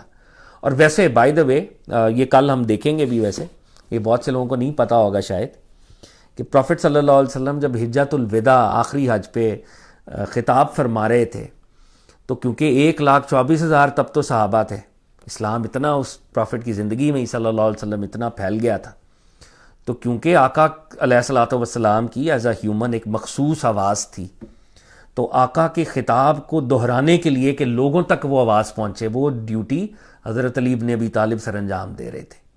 آقا ارشاد فرماتے اور پھر حضرت علی اس کو مزید اونچی آواز میں دہراتے تاکہ لوگوں تک وہ آواز پہنچ جائے. تو یہ ڈیوٹی بھی سرکار دو عالم صلی اللہ علیہ وآلہ وسلم نے جو لاسٹ سرمن دیا ہے، یہ ڈیوٹی علی ابن ابی طالب کرم اللہ وجہہ کے پاس تھی، ورضی اللہ تعالیٰ عنہ وعلیہ الصلوۃ والسلام. تو یہ بہت ہی اہم واقعہ ہے جس میں جناب ابو بکر صدیق رضی اللہ تعالیٰ عنہ اور جناب علی ابن ابی طالب نے ایک رول پلے کیا ہے کہ اب وہ جو مکہ اور عربیہ کی اور حج کی خاص طور پہ سینکٹٹی کو اس پرنسپل پر ریسٹور کرنا ہے جو ابراہیمی پرنسپل ہے مونوتھیزم کا، توحید کا، اس کے اوپر یہ ریسٹور ہوگا۔ 9 ہجری کو عام الوفود بھی کہتے ہیں، دا ایئر آف ڈیلیگیشنز۔ اور پروفٹ، جیسے میں نے پہلے عرض کی کہ اب وہ لوگ جب پروفٹ صلی اللہ علیہ وسلم نے مکہ کو کیپچر کر لیا، بیت اللہ، مسجد الحرام آقا کے کنٹرول میں آ گئی، تو اب لوگوں نے سوچنا شروع کیا نیچرلی کہ یہ ہستی جو ریسورسز ہی نہیں تھے جس کے پاس، جس کے خاندان نے ان کو نکال دیا، اگر یہ مکہ پر فاتح بن کر آ گئے ہیں تو یہ صرف کوئی ملٹری اکیومن نہیں ہے، اس کے پیچھے کوئی نہ کوئی ڈیوائن سائن ہے۔ اور کچھ قبائل ایسے بھی تھے جن کو یوں لگا کہ اگر تو مکہ سینٹر ہے تو پہلے ہم قریشیوں کے ساتھ تھے تو اب پروفٹ صلی اللہ علیہ وسلم کے ساتھ ہیں، کچھ ایسے بھی ہوں گے۔ دس از بٹ نیچرل کہ پولیٹیکل الائنس کے لیول کے اوپر اسلام قبول کر لیتے ہیں اور پھر آہستہ آہستہ اسلام ان کے اندر آتا رہے گا، تو ایسا بھی ہوا ہوگا۔ It is a human phenomenon. تو اب پروفٹ صلی اللہ علیہ وآلہ وسلم کے پاس ڈیلیگیشنز کے ڈیلیگیشنز آ رہے ہیں، اور ڈیلیگیشنز کی تعداد بہت زیادہ ہے، تو ہم اس میں سے 3-4 ڈیلیگیشنز کو برکت کے لیے دیکھ لیتے ہیں، اور آقا علیہ الصلوۃ والسلام نے ان کے ساتھ معاملہ کیا فرمایا، کیسے گفتگو کی، کیا کنورزیشنز ہوئیں۔ اور یہ گفتگو اس لیے بڑی اہم ہے آج کل کے کانٹیکسٹ میں کہ ہم سب لوگ جو سرکار دو عالم صلی اللہ علیہ وآلہ وسلم کے پیروکار اپنے آپ کو سمجھتے ہیں، ہم سے اگر کوئی شخص آ کے کانورزیشن کرے، سوال جواب کرے، تو ہم غصہ کرتے ہیں، ہم جلال میں آ جاتے ہیں، ہم اس کو اپنی ادر سائیڈ آف پرسنالٹی دکھاتے ہیں۔ آقا علیہ الصلوۃ والسلام کے سامنے ان سے عجیب و غریب کانورزیشنز ہو رہی ہیں، سوالات ہو رہے ہیں، آقا علیہ الصلوۃ والسلام ناراض نہیں ہو رہے اور اپنی تعلیمات سے بھی پیچھے نہیں ہٹ رہے، مگر ایک شگفتہ فرینڈلی انداز میں ان سے ڈائیلاگ فرما رہے ہیں اور ان کو دعوت دے رہے ہیں۔ مطلب یہ بڑی اہم بات ہے کہ مسلمانوں کو آج دور حاضر میں نہ ہی اپنے سٹان سے پیچھے ہٹنا، ہمارے ایک سٹانس ہے، ہم اس پہ پراؤڈ ہیں۔ We believe in one God, توحید، ہم اس پہ فخر کرتے ہیں، ہم کسی اور طاقت پر بلیو نہیں کرتے، جو کوئی دنیا کی طاقت ایک دانہ نہیں آپ کو دے سکتی اگر رب العزت نہ چاہے تو۔ رب العزت اصل میں طاقت ہے، تو ہم پراؤڈ ہیں اس پہ، ہم پیچھے نہیں ہٹیں گے۔ پروفٹ صلی اللہ علیہ وسلم خاتم النبیین ہے، اس فائنل میسنجر، ہم اس پہ پرائڈ لیتے ہیں۔ کوئی شخص اس پر اعتراض کرے، وہ مسلمان نہیں ہے، اس کا کوئی اپنا مذہب ہوگا، اپنا دھرم ہوگا، اپنی انڈرسٹینڈنگ ہوگی، ٹھیک ہے، اس کی ہے۔ تو ہم جن چیزوں پہ پرائڈ لیتے ہیں، جو ہمارے پرنسپلز ہیں، ان سے ہم پیچھے بھی نہیں ہٹیں گے، اور آقا کی یہی تعلیم ہے۔ مگر ہم ڈائیلاگ کریں گے فرینڈلی، پیار سے، کانورزیشن، مطلب ہم اس میں اوپن بھی ہیں کہ ہم سے اگر کوئی بات کرنا چاہتا ہے، جو جس درجے کا علم ہمیں ہے، ہمیں بات کرنی چاہیے، ہمیں لوگوں کی کوئریز کو ایڈریس کرنا چاہیے۔ ڈنڈے کے زور پہ تو پھر نہیں بات چل سکتی۔ اب یہ بات ذہن میں رکھیں کہ پروفٹ صلی اللہ علیہ وسلم نے اگر وارز لڑی ہیں تو بدر میں 313 تھے، احد میں 700 تھے، خندق تک 3000 تھے، تو یہ 3-4 ہزار کا نمبر ہے، لیکن یہ جو 1,24,000 تک گیا ہے، یہ 1,24,000 تو وار کے ذریعے مسلمان تو نہیں ہوئے تھے، بلکہ وہ پچھلے بھی وار سے مسلمان نہیں ہوئے فار دیٹ میٹر۔ لیکن یہ جو 1,24,000 تک نمبر گیا ہے، یہ تو خالصتاً آقا کے ورڈ آف ماؤتھ سے گیا ہے، یہ تو ہے ہی ڈائیلاگ سارا۔ یعنی اگر فتح مکہ پہ 10,000 صحابہ تھے اور اس وقت تک وارز بھی کچھ نہ کچھ ہو رہی تھیں، لیکن یہ 10,000 سے نمبر جو 1,24,000 پہ گیا ہے، یہ جو 1,14,000 لوگ مسلمان ہوئے ہیں، یہ کس چیز سے مسلمان ہوئے؟ یہ آقا کے ڈائیلاگ سے، آقا کے اخلاق سے، آقا کی گفتگو سے۔ اور یہ معاملہ آقا نے 2 سالوں کے اندر کیا، within 2 years۔ اس بات کو سمجھیں، اس کی انٹینسٹی کو، کہ یہ بھی آقا کا بہت بڑا معجزہ ہے۔ within 2 years اپنی زبان مبارک سے، اپنی دعوت اور تبلیغ سے، ان ہستیوں کو پلیس کرنے سے جو دعوت اور تبلیغ میں آقا کی تربیت یافتہ تھے، within 2 years 1,14,000 ایڈیشنل مسلمان ہوئے۔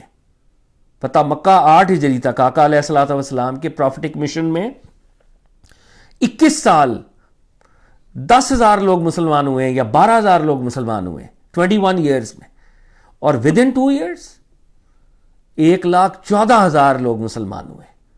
تو یہ آقا کا جو ڈائیلاگ ہے، اس ایسپیکٹ کو جہاں پر ہم نے ملٹری اسٹریٹجی اور اس کو ہائی لائٹ کیا ہے. اس کو بھی ہائی لائٹ کرنا بہت ضروری ہے. اور 9 ہجری کا یہ جو سال ہے جس کو عام الوفود کہتے ہیں, اس میں ڈیلیگیشنز کے ساتھ ڈائلاگ ہی ہوا ہے, ہر لیول پہ ہوا ہے. تو جو ہم ابھی دیکھتے ہیں تو وہ کہتے ہیں کہ جی ایک پروفٹ صلی اللہ علیہ وسلم کے پاس بنو ثقیف والے آ گئے, اور یہ بنو ثقیف وہی ہیں جنہوں نے آقا علیہ الصلوۃ والسلام کے ساتھ حنین اور طائف لڑی تھی, اور پھر یہ بھاگ گئے تھے. شکست ہو گئی تھی ان کو مگر یہ بھاگ گئے تھے. تو اب ان کو لگا کہ اٹ از ٹائم کہ ہم آقا علیہ الصلوۃ والسلام کے بعد جا کر کوئی ڈائلاگ کرتے ہیں.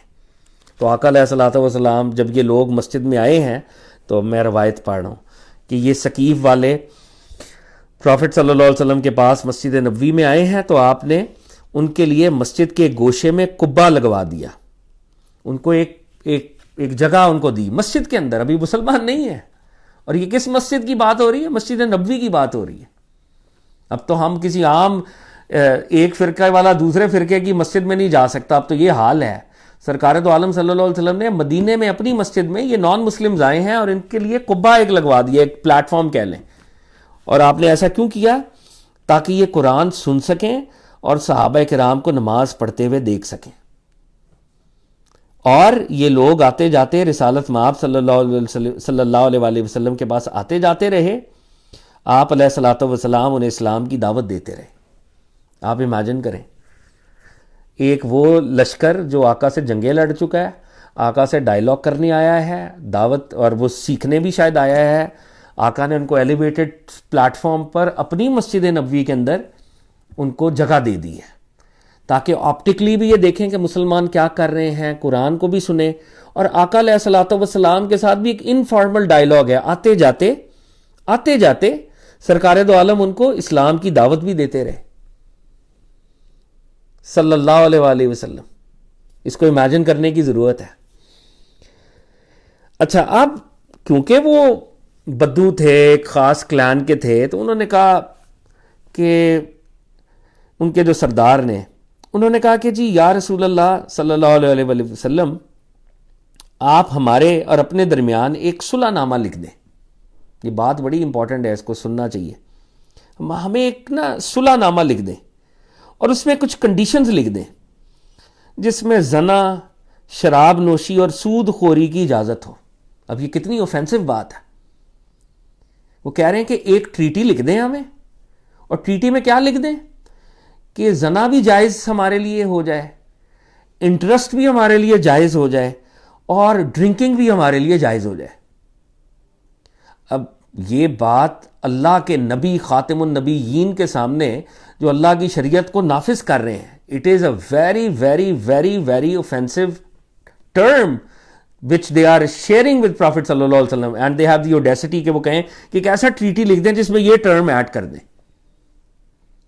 تو اگر آج کے کسی عالم کو, کسی مولانا کو ہم تھوڑی سی بھی کوئی سوال کے لیول پر ہی کچھ بات کر لیں تو وہ تو سیکھ پاؤ ہو کے اور کفر و شرک کے ہمارے پر فتوے لگا دیں گے. لیکن یہ اللہ کے نبی ہیں صلی اللہ علیہ وآلہ وسلم, اپنے موقف سے بھی نہیں ہٹنا اور ان کی تربیت بھی کرنی ہے. تو سرکار دو عالم صلی اللہ علیہ وسلم نے یہ بات سنی, اور پھر انہوں نے کیا کہا, سنیں, کہ ہمارا جو معبود ہے لات, ہمارا جو آئیڈل ہے, ڈیٹی ہے, اس کو بھی برقرار رہنے دیا جائے. ہم آپ سے اگریمنٹ کرتے ہیں, آپ کی ملت میں آتے ہیں ان کنڈیشنز کے اوپر, زنا کی ہمیں اجازت دے دیں, شراب نوشی کی ہمیں اجازت دے دیں, سود خوری کی اجازت دے دیں, ہمارا گاڈ لات اس کو ریکگنائز کر لیں, اور ہمیں نماز سے بھی معاف رکھا جائے, ہم نماز بھی ہم سے لفٹ کر لیں. اب سرکار دو عالم صلی اللہ علیہ وآلہ وسلم نے ان کی ساری باتیں سنی. نہ ان کو وہاں پر انہوں نے کوئی تشدد کیا, نہ صحابہ کو کہا ان کو پکڑ لو. اس سے بڑی سرکار کی پریزنس میں توہین رسالت کیا ہو سکتی ہے کہ جس دین کے لیے انہوں نے 20-21 سال لگا دیے, اور اس کے کارڈینل پرنسپلز ہیں یہ سارے, اور وہ ایک بندہ آ کر اتنی کریج کے ساتھ they have the nerve اور they had the nerve کہ وہ یہ کہہ دیں آ کے, اور صحابہ موجود ہیں اور میجورٹی بھی ہے. تو یہ تو بہت ہی مطلب ایک اپرچونٹی ہے کہ ان کو نکلوا دیں مسجد سے. آقا نے انہیں مسجد سے نہیں نکلوایا, آتے جاتے پھر تبلیغ کرتے رہے, لیکن ان کی کوئی بھی بات آقا نے اکنالج نہیں کی. انہوں نے کہا نہیں، اللہ ایک ہے، جو وہ کہہ رہا ہے وہی ہے، کوئی لات گاڈ نہیں ہے، نماز فرض ہے، تم پڑھو گے. اور اس کی انہوں نے ان کے ساتھ حکمتیں شیئر کی. اور یہ جو ولگیرٹی والے کام اور انٹرسٹ کی، اس کو بھی آپ نے ریجیکٹ کیا. آپ نے کہا ایسا کوئی اگریمنٹ ہو ہی نہیں سکتا. There is no such agreement. But he remained compassionate. He remained compassionate. اور وہ کہتے ہیں کہ یہ باتیں ہوتی رہتی تھیں. وہ لوگ اس طرح کی کنڈیشنز روز آ کے ایک دن آگے دے دی، اگلے دن آگے دے دی. آقا کمپرومائز فرماتے نہیں تھے، اپنی ٹرم سے قائم رہتے تھے، مگر خوشگوار رہتے تھے صلی اللہ علیہ وآلہ وسلم. تو ان لوگوں کے دل بدلنا شروع ہو گئے، اور ان میں سے ایک دو کے دل کے اندر اللہ نے ایمان ڈال دیا اور وہ اسلام کی طرف چلے گئے. اب وہ جتنے لوگ ریپرزینٹیٹیوز آف دا ڈیلیگیشن بن کر آئے تھے وہ سارے اندر سے مسلمان ہو گئے، اپنے قبیلے کے پاس واپس گئے. اب قبیلے کو یہ کہیں کہ ہم مسلمان ہو گئے ہیں تو قبیلے والے ان کو پہلے آج کی لینگویج میں گولی ماریں گے کہ تم لوگوں کو کہا تھا صلح کروا کے آؤ، تم خود مسلمان ہو گئے. تو اب حکمت سے قبیلے والوں سے بات کر رہے ہیں کہ محمد صلی اللہ علیہ وآلہ وسلم بڑے طاقتور ہیں، ان کے پاس بڑی ملٹری ہے، ہم ان کا مقابلہ نہیں کر سکتے. وہ ہمیں کہتے ہیں کہ شراب بھی نہیں پیو گے، یہ بھی نہیں کرو گے. اور جب یہ باتیں بتائی گئیں تو وہ جو کلان والے لوگ تھے انہوں نے کہا اچھا ہم پہلے بھی ہم نے وار لڑی ہے، اب دوبارہ وار لڑ لیں گے، کوئی بات نہیں. پھر وہ باقی کلان والے بھی 2-3 دن غور کرتے رہے. پھر اللہ رب العزت نے پورے کلان کے اوپر روب طاری کر دیا، ان پہ روب طاری ہو گیا کلان ثقیف کے اوپر. اور انہوں نے کہا اچھا یار پھر اگریمنٹ کر ہی لیتے ہیں، ورنہ جنگ ہو جائے گی، پھر دوبارہ کہاں لڑیں گے. اچھا شراب نہیں پینا، اور کیا کہتے ہیں لات یہ جو آئیڈل ہے اس سے منہ موڑنا ہے. وہ کرتے کرتے وہ بھی ساری کنڈیشنز مان جاتے ہیں، اور وہ لوگ پھر کہتے ہیں کہ ہم تو مسلمان ہو گئے ہیں. پھر ان کی وجہ سے وہ باقی بھی مسلمان ہو جاتے ہیں. تو آپ نے دیکھا کہ سرکار دو عالم صلی اللہ علیہ وآلہ وسلم نے اپنے سٹانس کے اوپر وہ بالکل اللہ کے حکم سے اسی طرح 1 انچ بھی پیچھے نہیں ہٹے. مگر جو ڈائیلاگ کا پروسیس ہے وہ فرینڈلی ہے، وہ ایمیبل ہے، جس کی ہم سب کو جو بھی جس درجے پہ تبلیغ کر رہا ہے، جو جس درجے پر بھی دائی بنا ہوا ہے، اس کو اسی کی ضرورت ہے. وہ سارے آج اگر کسی ڈرگ ایڈکٹ کو ہم نے ٹھیک کرنا ہے تو پھر ہمیں اس دور کے جس طرح پروفٹ صلی اللہ علیہ وسلم نے ان سے چھڑایا، ہمیں بھی کوئی اس طرح کی اسٹریٹجی سوچنی پڑے گی. کوئی سائیکولوجیکل، کوئی پیار، محبت، لو، انسینٹیو. اپنے آپ سٹانس سے پیچھے نہیں ہٹیں گے، یہ تو پکی بات ہے. سٹانس تو وہی ہے، اسلام کے جو عقائد ہیں وہ ویسے ہی ہیں. تو یہ ثقیف کی کنورژن ہے. وہ قبیلہ جو پروفٹ صلی اللہ علیہ وسلم سے حنین میں جس نے ان کو ٹف ٹائم دیا تھا، طائف کی وار میں ٹف ٹائم دیا تھا، جو تھے ہی واریئرز، وہ جب مسلمان ہوئے ہیں تو ڈائیلاگ سے ہی ہو گئے اور آقا علیہ الصلوۃ والسلام کے اخلاق حسنہ سے مسلمان ہو گئے. پھر وہ کہتے ہیں کہ پروفٹ صلی اللہ علیہ وسلم نے یمن کچھ صحابہ کو بھیجا. اس میں پہلے حضرت معاذ بن جبل کو بھیجا اور پھر علی ابن ابی طالب کو بھیجا. معاذ بن جبل کی وہ مشہور حدیث ہے جو اکثر ہم پروفٹ صلی اللہ علیہ وسلم نے جب ان کو یمن بھیجا تو انہوں نے کہا کہ تم، مشہور حدیث ہے، اس کا مفہوم ہے کہ تم کیسے فیصلہ کرو گے.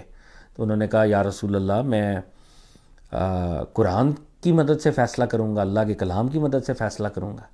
تو کہا کہ اگر وہاں سے تمہیں ہدایت نہ ملے پھر کیا کرو گے؟ تو انہوں نے کہا یا رسول اللہ صلی اللہ علیہ وسلم آپ کی سیرت، آپ کی تعلیمات، آپ کی احادیث کی مدد سے فیصلہ کروں گا. تو آقا نے کہا اگر کوئی ایسا ایشو آ جائے جو قرآن میں بھی جس کو تم نہ پاؤ، میرے سینگز میں سے بھی نہ پاؤ، پھر کیا کرو گے؟ تو حضرت معاذ بن جبل رضی اللہ تعالیٰ عنہ نے کہا کہ پھر میں اجتہاد کروں گا. یہ جو اسلامک فقہ کی ٹرم ہے، سورس آف لا ہے اجتہاد. To discover Islamic law through your reasoning, through your exercise of judgment, through your wisdom. یعنی ایک چیز جو بظاہر قرآن اور حدیث میں نظر نہیں آ رہی اور ایک نیا ایشو آ گیا، اب اس پہ کیسے اس کو ریزالو کرنا ہے، تو پھر اجتہاد کا انسٹیٹیوشن ہے. تو سرکار دو عالم نے تبسم فرمایا، ان کو اکنالج کیا. تو یہ یمن گئے. یمن والے جب مسلمان ہوئے تبلیغ کے لیے، پھر حضرت علی بن ابی طالب کو بھی بھیجا گیا بعد میں. ہمدان ایک جگہ تھی، اس کا ڈیلیگیشن آیا اور پروفٹ صلی اللہ علیہ وآلہ وسلم کے ساتھ انہوں نے اسلام قبول کیا. پروفٹ صلی اللہ علیہ وسلم نے وہاں پر حضرت خالد بن ولید کو بھیجا ہمدان میں. 6 months حضرت خالد بن ولید وہاں پر دعوت دیتے رہے. کچھ لوگ آلریڈی آقا کی بارگاہ میں آ کر اسلام قبول کر چکے تھے، مگر باقیوں نے اسلام قبول نہیں کیا. تو پھر آپ صلی اللہ علیہ وآلہ وسلم نے حضرت خالد بن ولید کو واپس طلب کیا اور حضرت علی ابن ابی طالب کو روانہ کیا. 9 ہجری کا واقعہ ہے. اور حضرت علی المرتضیٰ نے پروفٹ صلی اللہ علیہ وسلم کا لیٹر وہاں پہ سنایا ہمدان والوں کو، اسلام کی تبلیغ کی. تو ود ان اے ڈے اور 2 وہ سارا ہمدان مسلمان ہو گیا. جو کہ پہلے 6 months کی تبلیغ پر بھی مسلمان نہیں ہوا تھا، پروفٹ صلی اللہ علیہ وسلم نے جب علی ابن ابی طالب کرم اللہ وجہہ کو بھیجا تو ود ان اے ڈے اور 2 سارا ہمدان مسلمان ہو گیا. اور وہ کہتے ہیں کہ پروفٹ صلی اللہ علیہ وآلہ وسلم کو حضرت علی نے لیٹر لکھا وہاں سے خوشخبری کا کہ یا رسول اللہ پورا ہمدان مسلمان ہو گیا. تو جیسے ہی حضرت علی کا خط پروفٹ صلی اللہ علیہ وسلم کی بارگاہ میں آیا تو آپ سجدے میں گر گئے اور پھر سر اٹھا کر فرمایا ہمدان پر سلام، ہمدان پر سلام.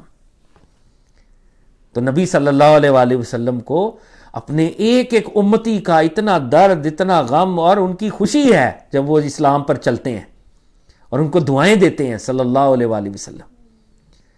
تو ہمدان والوں نے تو ظاہری طور پہ پروفٹ صلی اللہ علیہ وسلم کو نہیں دیکھا تھا، لیکن ان آقا کی دعا ہمدان والوں پر سلام، ہمدان والوں پر سلام. پھر ایک اور ڈیلیگیشن اس طرح آیا، وہ بھی اس نے بھی اسلام قبول کیا. اس میں 10 لوگ تھے، اسلام لے آئے تھے. پھر انہوں نے سرکار دو عالم سے ایک عرض کی کہ یا رسول اللہ ڈراؤٹ کا معاملہ ہے، قحط سالی ہے، بارش نہیں ہو رہی. آپ علیہ الصلوۃ والسلام نے اس ڈیلیگیشن کے لیے، اس علاقے کے لیے دعا فرمائی. اور کیا فرمایا؟ رب العالمین اپنے ملک اور اپنے چوپایوں کو سیراب کر. یہ جو تیرا ملک ہے، لینڈ ہے اور اینیملز ہیں، ان کو سیراب کر دے، پانی سے اپنی رحمت پھیلا دے. رب العالمین اپنے مردہ شہروں کو زندہ کر دے.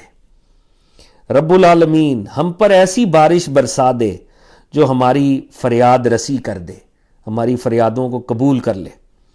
رب العالمین راحت پہنچا دے، ایسی بارش جو خوشگوار ہو، جو پھیلی ہوئی ہماگیر ہو، جو جلد آئے دیر نہ کرے، جو نفع دے نقصان نہ پہنچائے.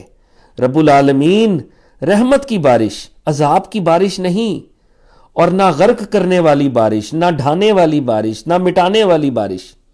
اے اللہ ہمیں بارش سے سیراب کر اور دشمنوں کے خلاف ہماری مدد فرما. تو یہ دعا تو ظاہری بھی ہے اور مسٹیکل بھی ہے. بارش کی دعا آقا کر رہے ہیں صلی اللہ علیہ وآلہ وسلم. رب العالمین لینڈ کے لیے بارش، اینیملز کے لیے بارش، رحمت والی بارش، مردہ شہر کو زندہ کرنے والی بارش، ایسی بارش جو فریاد کو اکنالج کر لے، سن لے، نفع والی بارش، نقصان والی بارش نہ عطا کر، عذاب کی بارش عطا نہ کر، غرق کرنے والی بارش عطا نہ کر، ہمیں بارش عطا کر رحمت والی. تو یہ آپ نے دعا بھی فرمائی. تو یہ ڈیلیگیشنز آ رہے ہیں. اب ان ڈیلیگیشنز میں ایک جو صحابی بن گئے بعد میں، یہ عرب کے بڑے رائڈر تھے، بہت بڑے رائڈر. ان کا نام تھا زید الخیل. ان کا نام ہے زید الخیل. اور ان کی بہادری اور ان کی ایٹریبیوٹس، پورا عرب جو تھا وہ زید کی تعریف کرتا تھا. زید الخیل. اب زید الخیل اپنے وفد کے ساتھ آئے ہیں. ان کا جو قبیلہ ہے اس کا نام ہے تا کر کے یا تائی کر کے ان کا نام ہے. توئے یہ اور اس پہ جزم ہے.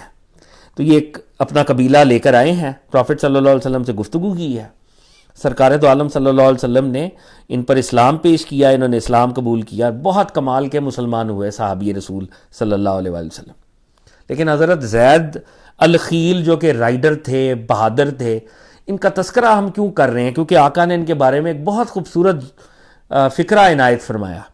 آقا کہتے ہیں زید سے پہلے عرب کے جس کسی آدمی کی کوئی خوبی بیان کی گئی اور پھر وہ میرے پاس آیا تو میں نے اسے اس کی شہرت سے کچھ کمتر ہی پایا. پروفٹ صلی اللہ علیہ وسلم کیا فرماتے ہیں؟ فرما رہے ہیں کہ زید سے پہلے بڑے لوگوں کی شہرت تھی، یہ نیک ہے، یہ سخاوت ہے، فار ایگزامپل. تو جس کی جو شہرت تھی اور وہ مجھ سے ملنے آیا تو میں نے اس کو اس کی شہرت سے کم پایا، کہ جتنا فیم تھا اس انسان کی اتنی بڑی حقیقت نہیں تھی. جتنی اس کی مشہوری تھی کہ یہ خوبصورت ہے یا یہ بہادر ہے یا یہ سخی ہے، جب وہ مجھ سے ملا تو حقیقت میں اپنی شہرت سے کم تر تھا. پھر فرمایا مگر اس کے برعکس جو زید الخیل کی شہرت ہے، اس کی شہرت اس کی خوبیوں کو نہیں پہنچ سکی. اس کی شہرت اتنی نہیں ہے جتنی خوبیاں اللہ نے اس کے اندر ڈالی ہوئی ہیں. اس کی خوبیاں اس کی شہرت سے کہیں زیادہ ہیں. لوگ اس کو جس درجے پر پہچانتے ہیں اور اس کا ادب کرتے ہیں اور اس کو فیم ملا ہوا ہے، حقیقت میں یہ اپنے فیم سے بڑا آدمی ہے. اور آقا نے کیا کہا؟ زید الخیل، تیرا نام زید الخیل نہیں ہے، آج سے تیرا نام زید الخیر ہے. خیر پازیٹیو ایٹریبیوٹس کو بھی کہتے ہیں نا، خیر، زید خیر والا. تو یہ زید الخیل رضی اللہ تعالیٰ عنہ کا واقعہ ہے. اور اب دو ڈیلیگیشنز آئے ہیں، دو مختلف طرح کے ڈیلیگیشنز ہیں جن پر ہم آج کی کانورزیشن کو کلمنیٹ کریں گے. ایک تو پروفٹ صلی اللہ علیہ وآلہ وسلم کے پاس نجران کے کرسچنز آئے ہیں. نجران جو ہے یہ یمن، جو مسلم سلطنت کا ایک پروونس تھا اس وقت، اب ایک جیسے انڈیپینڈنٹ اسٹیٹ ہے. تو یمن سے وہ کہتے ہیں کہ 7 منزلیں دور تھا. اس وقت منزلیں ہوتی تھیں، انہوں نے بنائی ہوتی تھی، اتنے کلومیٹرز یا اتنے مائلز پر ایک منزل ہے. تو کہتے ہیں یمن سے 7 مرحلے یا منازل یہ دور تھا. یہاں پر 73 بستیاں تھیں، چھوٹی چھوٹی لوکیلز کہہ لیں یا انہیں جو بھی اسٹریٹس کہہ لیں. 73 بستیوں پر مشتمل یہ ایک سیٹلمنٹ تھی. اور یہاں پر کوئی 100,000 لوگ بستے تھے اس وقت. اس وقت یہاں پر 1 لاکھ لوگ بستے تھے. اور یہ سارے 1 لاکھ کے 1 لاکھ کرسچنز تھے، مسیحی تھے. اب جیسے ہم نے ابھی اس حج کے حوالے سے بھی پڑھا، تو جب حضرت علی نے اعلان کیا کہ 4 منتھس کی مہلت ہے، تو سب کے لیے 4 منتھس کی مہلت ہے کہ وہ پروفٹ کے پاس آ جائیں، ڈائلاگ کر لیں، گفتگو کر لیں، اپنی کوئی لائن لے لیں، ورنہ پھر ان کے ساتھ دوسرے طریقے کا بھی معاملہ ہو سکتا ہے. تو اب یہ ڈیلیگیشنز آ رہے ہیں. تو اب نجران کے کرسچنز بھی الوف نہیں رہ سکتے کہ پورے عربیہ میں ایک نیا شخص ہے، وہ آ کے کلیم کر رہا ہے کہ میں اللہ کا نبی ہوں، اس کا پورے عربیہ میں کنٹرول ہے، اس کا فیتھ ایکسپینڈ کر رہا ہے. تو اب اس سے جا کے ڈائلاگ کرنا چاہیے، اسے پوچھنا چاہیے کہ یہ کیا معاملہ ہے، اور اس سے کوئی گفتگو کرنی چاہیے. تو انہوں نے ایک اپنا وفد بھیجا. ان کے علاقے کے 24 بڑے جو سردار تھے، 24 بڑے سردار، ان کا وفد جو ہے وہ پروفٹ صلی اللہ علیہ وآلہ وسلم کی بارگاہ میں حاضر ہوا ہے. And remember this is 9th ہجری. 9th ہجری. آقا علیہ الصلوۃ والسلام کا وصال پاک جو ہے وہ 10 اور 11 ہجری میں ہوا ہے، یعنی 11 ہجری کے 2 مہینے ہی ہیں، محرم صفر ربیع الاول. یعنی یہ آقا کی زندگی کا تقریباً آخری سال ہے جب یہ لوگ آئے ہیں، لاسٹ ایئر. تو یہ 24 لوگ آئے ہیں، اور ان میں جو ان کے بھی 3 بڑے لیڈرز تھے، ایک کا نام عاقب تھا. یہ آپ کو واقعہ احادیث کی کتب میں ملے گا، یہ واقعہ آپ کو تفاسیر میں ملے گا، اور یہ واقعہ اس وقت میں سیرت کی ایک کتاب سے آپ کے سامنے رکھ رہا ہوں. یعنی یہ ایسا واقعہ ہے جس کے پر کوئی نو ٹو اوپینینز ہیں ہی نہیں. قرآن میں اس کا تذکرہ ہے، اس کی تفسیروں میں آپ کو یہ واقعہ بھی ملے گا. قرآن کی کیونکہ آیات نازل ہوئی ہیں اس واقعے کے متعلق. تو وہ کہتے ہیں کہ جی 3 لوگ آئے. ایک کا نام عاقب تھا، وہ ان کی گورننس دیکھتا تھا. ایک کا نام عبد المسیح تھا، جو ان کے آپس کے میل جول اور پولیٹیکل افیئرس کو دیکھتا تھا. اور ایک ان کا وہ شربیل نامی تھا، جو ان کا اسپریچول پیشوا تھا، روحانی پیشوا تھا. یعنی ایک ایڈمنسٹریٹر جو ایڈمنسٹریشن میں ان کو ہیڈ کرتا تھا، جو پولیٹیکل افیئرز میں ان کو ہیڈ کرتا تھا، اور جو اسپریچول افیئرز میں ہیڈ کرتا تھا. ان 24 لوگوں کو یہ 3 لوگ ہیڈ کر رہے تھے. یہ لوگ مدینہ آئے، اور روایات میں آتا ہے کہ ایک روایت میں آتا ہے کہ یہ بڑا انہوں نے اس دور میں گولڈ بھی مرد پہنا کرتے تھے، تو بڑا زیور شیور پہن کے اور بڑے پروٹوکولز کے ساتھ آئے یہ. اور جب یہ مسجد نبوی میں آئے تو سرکار دو عالم صلی اللہ علیہ وآلہ وسلم نے اپنا چہرہ انور پھیر لیا، دوسری طرف کر لیا. اور یہ آقا علیہ الصلوۃ والسلام کی عادت کریمہ تو نہیں تھی. آقا علیہ الصلوۃ والسلام تو بڑا ویلکم کرتے تھے. تو انہوں نے ریشمی لباس اور گولڈ کے جو بھی میلز کی رنگز اور زیور اس دور کے ہوتے تھے وہ پہنا ہوا، بڑا ٹھاٹ باٹ کے ساتھ آئے. اور صحابہ کرام آل سمپل، سرکار دو عالم صلی اللہ علیہ وسلم سمپل. اور جب یہ لوگ آئے تو یہ اب ان کے دماغ میں ہوگا کہ شاید ہمارا ایک دنیاوی طور پہ ایک روب پیدا ہوگا اور ہم امین ہیں اور اس طرح سے. لیکن سرکار دو عالم علیہ الصلوۃ والسلام نے دیکھنا بھی گوارا نہیں فرمایا، آپ نے چہرہ دوسری طرف کر لیا. اب یہ ایک طرح کا سنب بھی تھا، آقا کی عادت شریفہ بھی ایسی نہیں تھی. تو اب یہ لوگ جب واپس نکلے تو حضرت علی المرتضیٰ وہاں پر موجود تھے، اور انہوں نے کہا کہ یہ جو تم لوگوں نے سلک اور گولڈ اور یہ پہنا ہوا ہے، اس کو اتار کے تم سرکار دو عالم کے پاس جاؤ صلی اللہ علیہ وآلہ وسلم. تو پھر انہوں نے اپنے لباس کو بدلا، اپنے وہ جو گولڈ چینز اور وہ سب سلک ولک اتارا، عام لباس میں آئے. تو آقا علیہ الصلوۃ والسلام نے ان کو بہت ویلکم کیا پھر. لیکن ایک ان کو سائلنٹ میسج دیا جو کہ ہمارے لیے مسلمان مردوں کے لیے بھی ہے کہ دیر آر سرٹن ڈیکوریشنز جو کہ مردوں کے لیے یا ویسے بھی اسپرچولی شاید اکنالج نہیں ہے. اور اللہ کا نبی تو ان چیزوں کو، وہ تو بہت ہی سینسٹیو ہوتے ہیں اللہ کے انبیاء، تو وہ ان چیزوں کو کیسے اکنالج کر سکتے تھے. بہرحال یہ بھی ایک کئی روایات میں یہ آتا ہے، کئی میں نہیں بھی اس کا تذکرہ ہوتا، مگر یہ کچھ روایات میں آتا ہے کہ وہ اس طرح سے پھر ان کو سمپلیفائی پہلے کروایا گیا اور وہ اس طرح پھر کلینز ہو کے آئے آقا کے پاس ان اے ویری فزیکل سینس. اب وہ جب آقا علیہ الصلوۃ والسلام کے پاس آئے، ڈائیلاگ ہوا. آقا علیہ الصلوۃ والسلام اور دین کا جو بنیادی منبع ہے، مرکز ہے، وہ تو توحید کا کانسیپٹ ہے. تو آقا نے توحید کے بارے میں بتایا، وننس آف آل مائٹی اللہ کے بارے میں. اور اس وقت تک کرسچینٹی ٹرینٹی میں تبدیل ہو چکی تھی. اصل میں تو کرسچن فیتھ بھی مونوتھیسٹک فیتھ ہے نا، لیکن وہ ٹرینٹی میں، تثلیث میں وہ جا چکی تھی. اور وہ جناب عیسیٰ کو نعوذ باللہ خدا کا بیٹا جیسے ان کا عقیدہ ہے وہ سمجھتے تھے. تو اب اس پوائنٹ کے اوپر ایک ڈیڈ لاک پیدا ہو گیا. اور اس دور کا جو بھی پریمیٹیو ڈائیلاگ ہوگا تو ان کا یہی ڈائیلاگ ہے کہ بی بی مریم سے کیونکہ حضرت عیسیٰ علیہ السلام پیدا ہوئے تو ظاہری طور پہ ان کا باپ نہیں ہے، تو لاجک سے پھر نعوذ باللہ وہ گاڈ کی طرف کو معاملہ لے جاتے ہوں گے کہ نعوذ باللہ پھر حضرت عیسیٰ گاڈ کے بیٹے ہیں نعوذ باللہ. تو اس بات پر ڈیڈ لاک ہو گیا. پروفٹ صلی اللہ علیہ وسلم ان سے پورا ڈائیلاگ کر رہے ہیں، فرینڈلی ڈائیلاگ ہو رہا ہے آقا. اور یہ کرسچنز مسجد نبوی کے اندر قیام کر رہے ہیں، یہ مسجد نبوی کے اندر ہیں، یہ مدینے کے اندر ہے، یہ 9 ہجری کا واقعہ ہے. لیکن پروفٹ صلی اللہ علیہ وآلہ وسلم نے اس معاملے کے اوپر پھر پاز کر دیا. آپ علیہ الصلوۃ والسلام نے ایک دن کا پاز کیا، حتیٰ کہ سورہ آل عمران کی آیات نازل ہوئی. اب حضرت عیسیٰ علیہ السلام کی پرسنالٹی کے اوپر ڈیڈ لاک ہے، اللہ کی طرف سے ہدایت آ گئی اور پروفٹ صلی اللہ علیہ وسلم کو یہ خبر دی گئی کہ ان کو یہ جواب دیں. بے شک عیسیٰ کی مثال اللہ کے نزدیک آدم جیسی ہے. میں ترجمہ پڑھ رہا ہوں. عیسیٰ کی مثال اللہ کے نزدیک آدم جیسی ہے. اسے مٹی سے پیدا کیا، پھر اس سے کہا ہو جا تو وہ ہو گیا.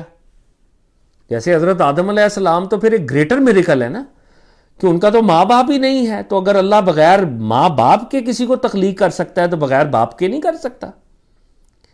تو جناب عیسیٰ علیہ السلام ایک لیول پر جناب آدم کی طرح ہے کہ اللہ رب العزت نے حکم دیا کن فیکون، ہو جا، وہ ہو گیا. اللہ رب العزت کو کسی دنیاوی اسباب کی ضرورت تو نہیں ہے کسی کو زندہ کرنے کے لیے. تو قرآن میں اللہ نے پروفٹ صلی اللہ علیہ وسلم کو کہا کہ ان کو یہ بتاؤ کہ عیسیٰ is like Adam, Jesus is like Adam. اور پھر فرمایا حق تیرے رب کی طرف سے ہے، پس شک کرنے والوں میں سے نہ ہو. کہ یہی ٹروتھ ہے، اور جو اس میں ڈاؤٹ کریٹ کرتا ہے تو اس نے پھر خدا کو تو نہیں سمجھا نا، آف کورس. اور پھر فرمایا اگلی آیت میں، پھر تمہارے پاس جب علم آ جائے. ابھی اللہ نے نالج دیا کہ پروفٹ صلی اللہ علیہ وسلم ان کو نالج دیں. جیزس از لائک ایڈم، اللہ نے حکم دیا ایڈم کو، وہ ہو گئے. اللہ نے حکم دیا جناب مسیح علیہ السلام کو، وہ بھی ہو گئے. اب جب علم آ جائے اور پھر اس کے بعد کوئی تم سے حجت کرے، آرگیو کرے، یعنی یہ علم میں نے دے دیا، آپ نے آگے کنوے کر دیا، اگر اب بھی کوئی ڈائلاگ کرے، حجت کرے، آرگومنٹ کرے، تو اسے کہہ دو آؤ ہم بلائیں اپنے اپنے بیٹوں کو، اپنی اپنی عورتوں کو اور اپنے اپنے نفسوں کو، اور پھر آپ مباہلہ کریں، یعنی اللہ سے گڑ گڑا کر دعا کریں، اور پس اللہ کی لعنت ٹھہرائیں جھوٹوں پر۔ اللہ رب العزت نے پروفٹ صلی اللہ علیہ وسلم کو انسٹرکٹ کیا، اے میرے حبیب، عیسیٰ is like Adam, that's the correct knowledge. جب یہ نالج ان کو منتقل کر دو، پھر بھی یہ آرگیو کریں، آپ کی بات نہ مانیں، تو انہیں کہو کہ ڈائلاگ ختم، تم اپنے بیٹے لے آؤ، ہم اپنے بیٹے لے آتے ہیں، تم اپنی خواتین لے آؤ، ہم اپنی خواتین لے آتے ہیں، تم اپنے نفوس، اپنی جانوں کو لے آؤ، ہم بھی اپنی جانوں کو لے آتے ہیں۔ پھر ہم اللہ سے دعا کرتے ہیں کہ یا اللہ جو جماعت سچی ہے اس کے حق میں فیصلہ کر دے۔ دونوں جماعتیں اللہ کی عدالت میں کھڑی ہو کے دعا کرتی ہیں، مباہلہ کرتی ہیں، گڑ گڑا کر دعا کرتی ہیں، اور جس کی دعا قبول ہو وہ بچ جائے گا، جس کی دعا رد ہوگی، جو جھوٹا ہوگا، وہ مردود ہو جائے گا اور عذاب کا شکار ہو جائے گا، اس پر اللہ کی لعنت فزیکلی نازل ہو جائے گی۔ 9 ہجری کا واقعہ ہے، سرکار دو عالم صلی اللہ علیہ وسلم کو کہا جا رہا ہے تم اپنے بیٹے لے آؤ۔ اب آقا کے ظاہری بیٹے تو ساری وصال فرما چکے، جناب قاسم علیہ الصلوۃ والسلام، جناب ابراہیم علیہ الصلوۃ والسلام، جناب عبداللہ، ان کو طیب اور طاہر بھی کہتے ہیں علیہ الصلوۃ والسلام، وہ تو وصال فرما چکے۔ اللہ کا قرآن کہہ رہا ہے تم اپنے بیٹوں کو لے آؤ۔ پھر اللہ کا قرآن کہہ رہے ہیں، قرآن کی آیت کیا ہے؟ اپنی عورتوں کو لے آؤ، پلورل، تم اپنی عورتوں کو لے آؤ، پلورل سیگا ہے یہاں پہ، ابناؤکم ابناءنا و ابناؤکم، اپنے بیٹوں کو لے آؤ، ونساءنا و نساؤکم، خواتین کو لے آؤ، ہم اپنی خواتین کو لے آتے ہیں، ان کی بھی ریپرزنٹیشن ہوگی اس میں، اور تم اپنے نفسوں کو لے آؤ، وانفسنا وانفسکم، اپنی جانوں کو لے آؤ، ہم اپنی جانوں کو لے آتے ہیں۔ پروفٹ صلی اللہ علیہ وآلہ وسلم صبح ہوئی تو آپ نے یہ آیت کریمہ جو ہے، یہ اقوال ان کو پیش کیے، اور ان کرسچنز کو ایک دن دیا کہ آپ غور و فکر کریں۔ انہوں نے اس بات کے باوجود جناب عیسیٰ علیہ السلام کے بارے میں آپ علیہ الصلوۃ والسلام کی بات ماننے سے انکار کر دیا۔ جب اس وفد نے جناب عیسیٰ علیہ السلام کے بارے میں آپ علیہ الصلوۃ والسلام کی بات تسلیم کرنے اور اسلام لانے سے انکار کر دیا، تو پھر رسالت مآب صلی اللہ علیہ وآلہ وسلم نے انہیں مباہلے کی دعوت دی کہ اب آپ نے ڈائلاگ میں تو ہماری بات نہیں مانی، جو نالج ہم نے دیا، تو پھر مباہلہ کر لیں۔ اور وہ کہتے ہیں کہ اب مدینے کے اندر نیچرلی جیسے وہ خیبر کے وقت ہوا تھا کہ بھائی نبی پاک کے تو ظاہری طور پہ بیٹے نہیں ہیں، اب کون جائے گا بیٹا بن کے؟ کس خاتون اور خواتین کو یہ اللہ کے نبی قرآن کی اس آیت کی تفسیر میں ساتھ لے کے جائیں گے؟ نبی کی جانیں کون ہیں؟ تم اپنی جانوں کو لے آؤ، ہم اپنی جانوں کو لے آتے ہیں، پلورل کا صیغہ ہے، اپنے نفسوں کو لے آؤ۔ تو پروفٹ صلی اللہ علیہ وآلہ وسلم حضرت فاطمہ کو طلب کرتے ہیں، حضرت علی بن ابی طالب کو طلب کرتے ہیں، اور انگلی سے حضرت حسن بن علی ساتھ ہیں اور گود میں حسین بن علی ساتھ ہیں، اور وہ کہتے ہیں کہ یہ 5 پرسنالٹیز مدینے سے باہر آتی ہیں، پروفٹ صلی اللہ علیہ وسلم باہر نکلتے ہیں، اور جس جگہ پہ مباہلہ کھلے میدانوں میں ہوتا تھا نا، دعا کرتے تھے، اور پھر تو کھلے میدان مدینے سے باہر جہاں پہ ان کے دیگر لوگوں کے خیمے بھی تھے، کیونکہ وہ ادھر رکتے تھے اور ڈائلاگ کرنے کے لیے اندر آتے تھے، پھر ادھر جاتے تھے، تو پروفٹ صلی اللہ علیہ وسلم باہر نکلے۔ تو نریشنز میں آتا ہے کہ جب یہ ہستیاں باہر نکلی ہیں، امام حسن چل رہے ہیں پروفٹ کی انگلی پکڑ کے، امام حسین پروفٹ صلی اللہ علیہ وسلم کے لیپ میں ہیں، ان کے پیچھے بی بی سیدہ فاطمہ ہیں، ان کے پیچھے علی بن ابی طالب ہیں۔ جب یہ 5 لوگ میدان میں آئے ہیں اللہ کی توحید کا گواہ بن کے، ریممبر دس، مباہلہ کس پہ ہو رہا ہے؟ کہ اللہ ایک ہے، اور عیسیٰ علیہ الصلوۃ والسلام اللہ کے نبی ہیں، اللہ کے بیٹے نہیں ہیں۔ وہ مباہلہ کس بات پہ ہو رہا ہے؟ یہ ذہن میں رکھنا چاہیے کہ وہ آئے کس لیے ہیں۔ وہ آئے اس لیے ہیں.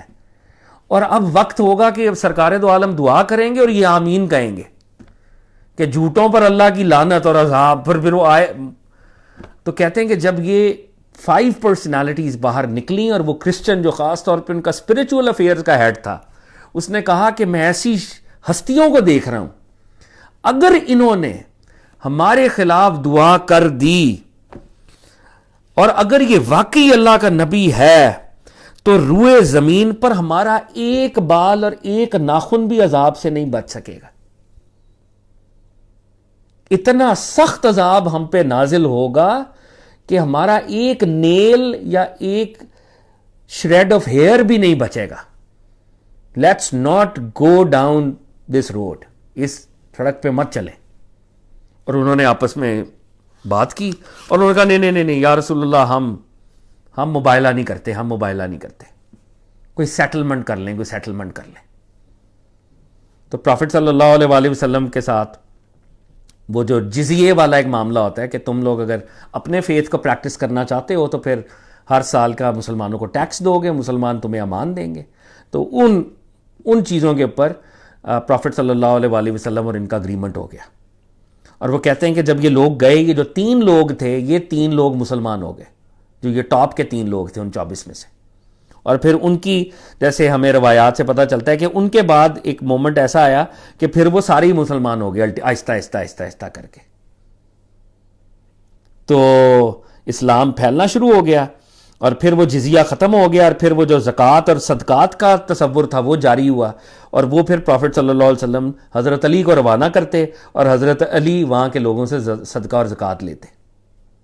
تو یہ مباہلے کی کلمینیشن ہے کہ وہ لوگ پیچھے ہٹے وقتی طور پہ, انہوں نے جزیے کے اوپر مصالحت کی, آقا نے قبول کر لی, یہ 3 مسلمان ہو گئے. ان تینوں نے پھر آہستہ آہستہ, اور وہ اللہ کا فضل ہوا کہ وہ الٹیمیٹلی سارے ہی مسلمان ہو گئے. لیکن اللہ کی توحید اتنا بڑا پرنسپل ہے کہ اس کے سامنے نعوذ باللہ کسی نبی کی نسبت لے کر کوئی توحید کو چیلنج کرے تو اللہ کے ہاں وہ بھی قبول نہیں ہے.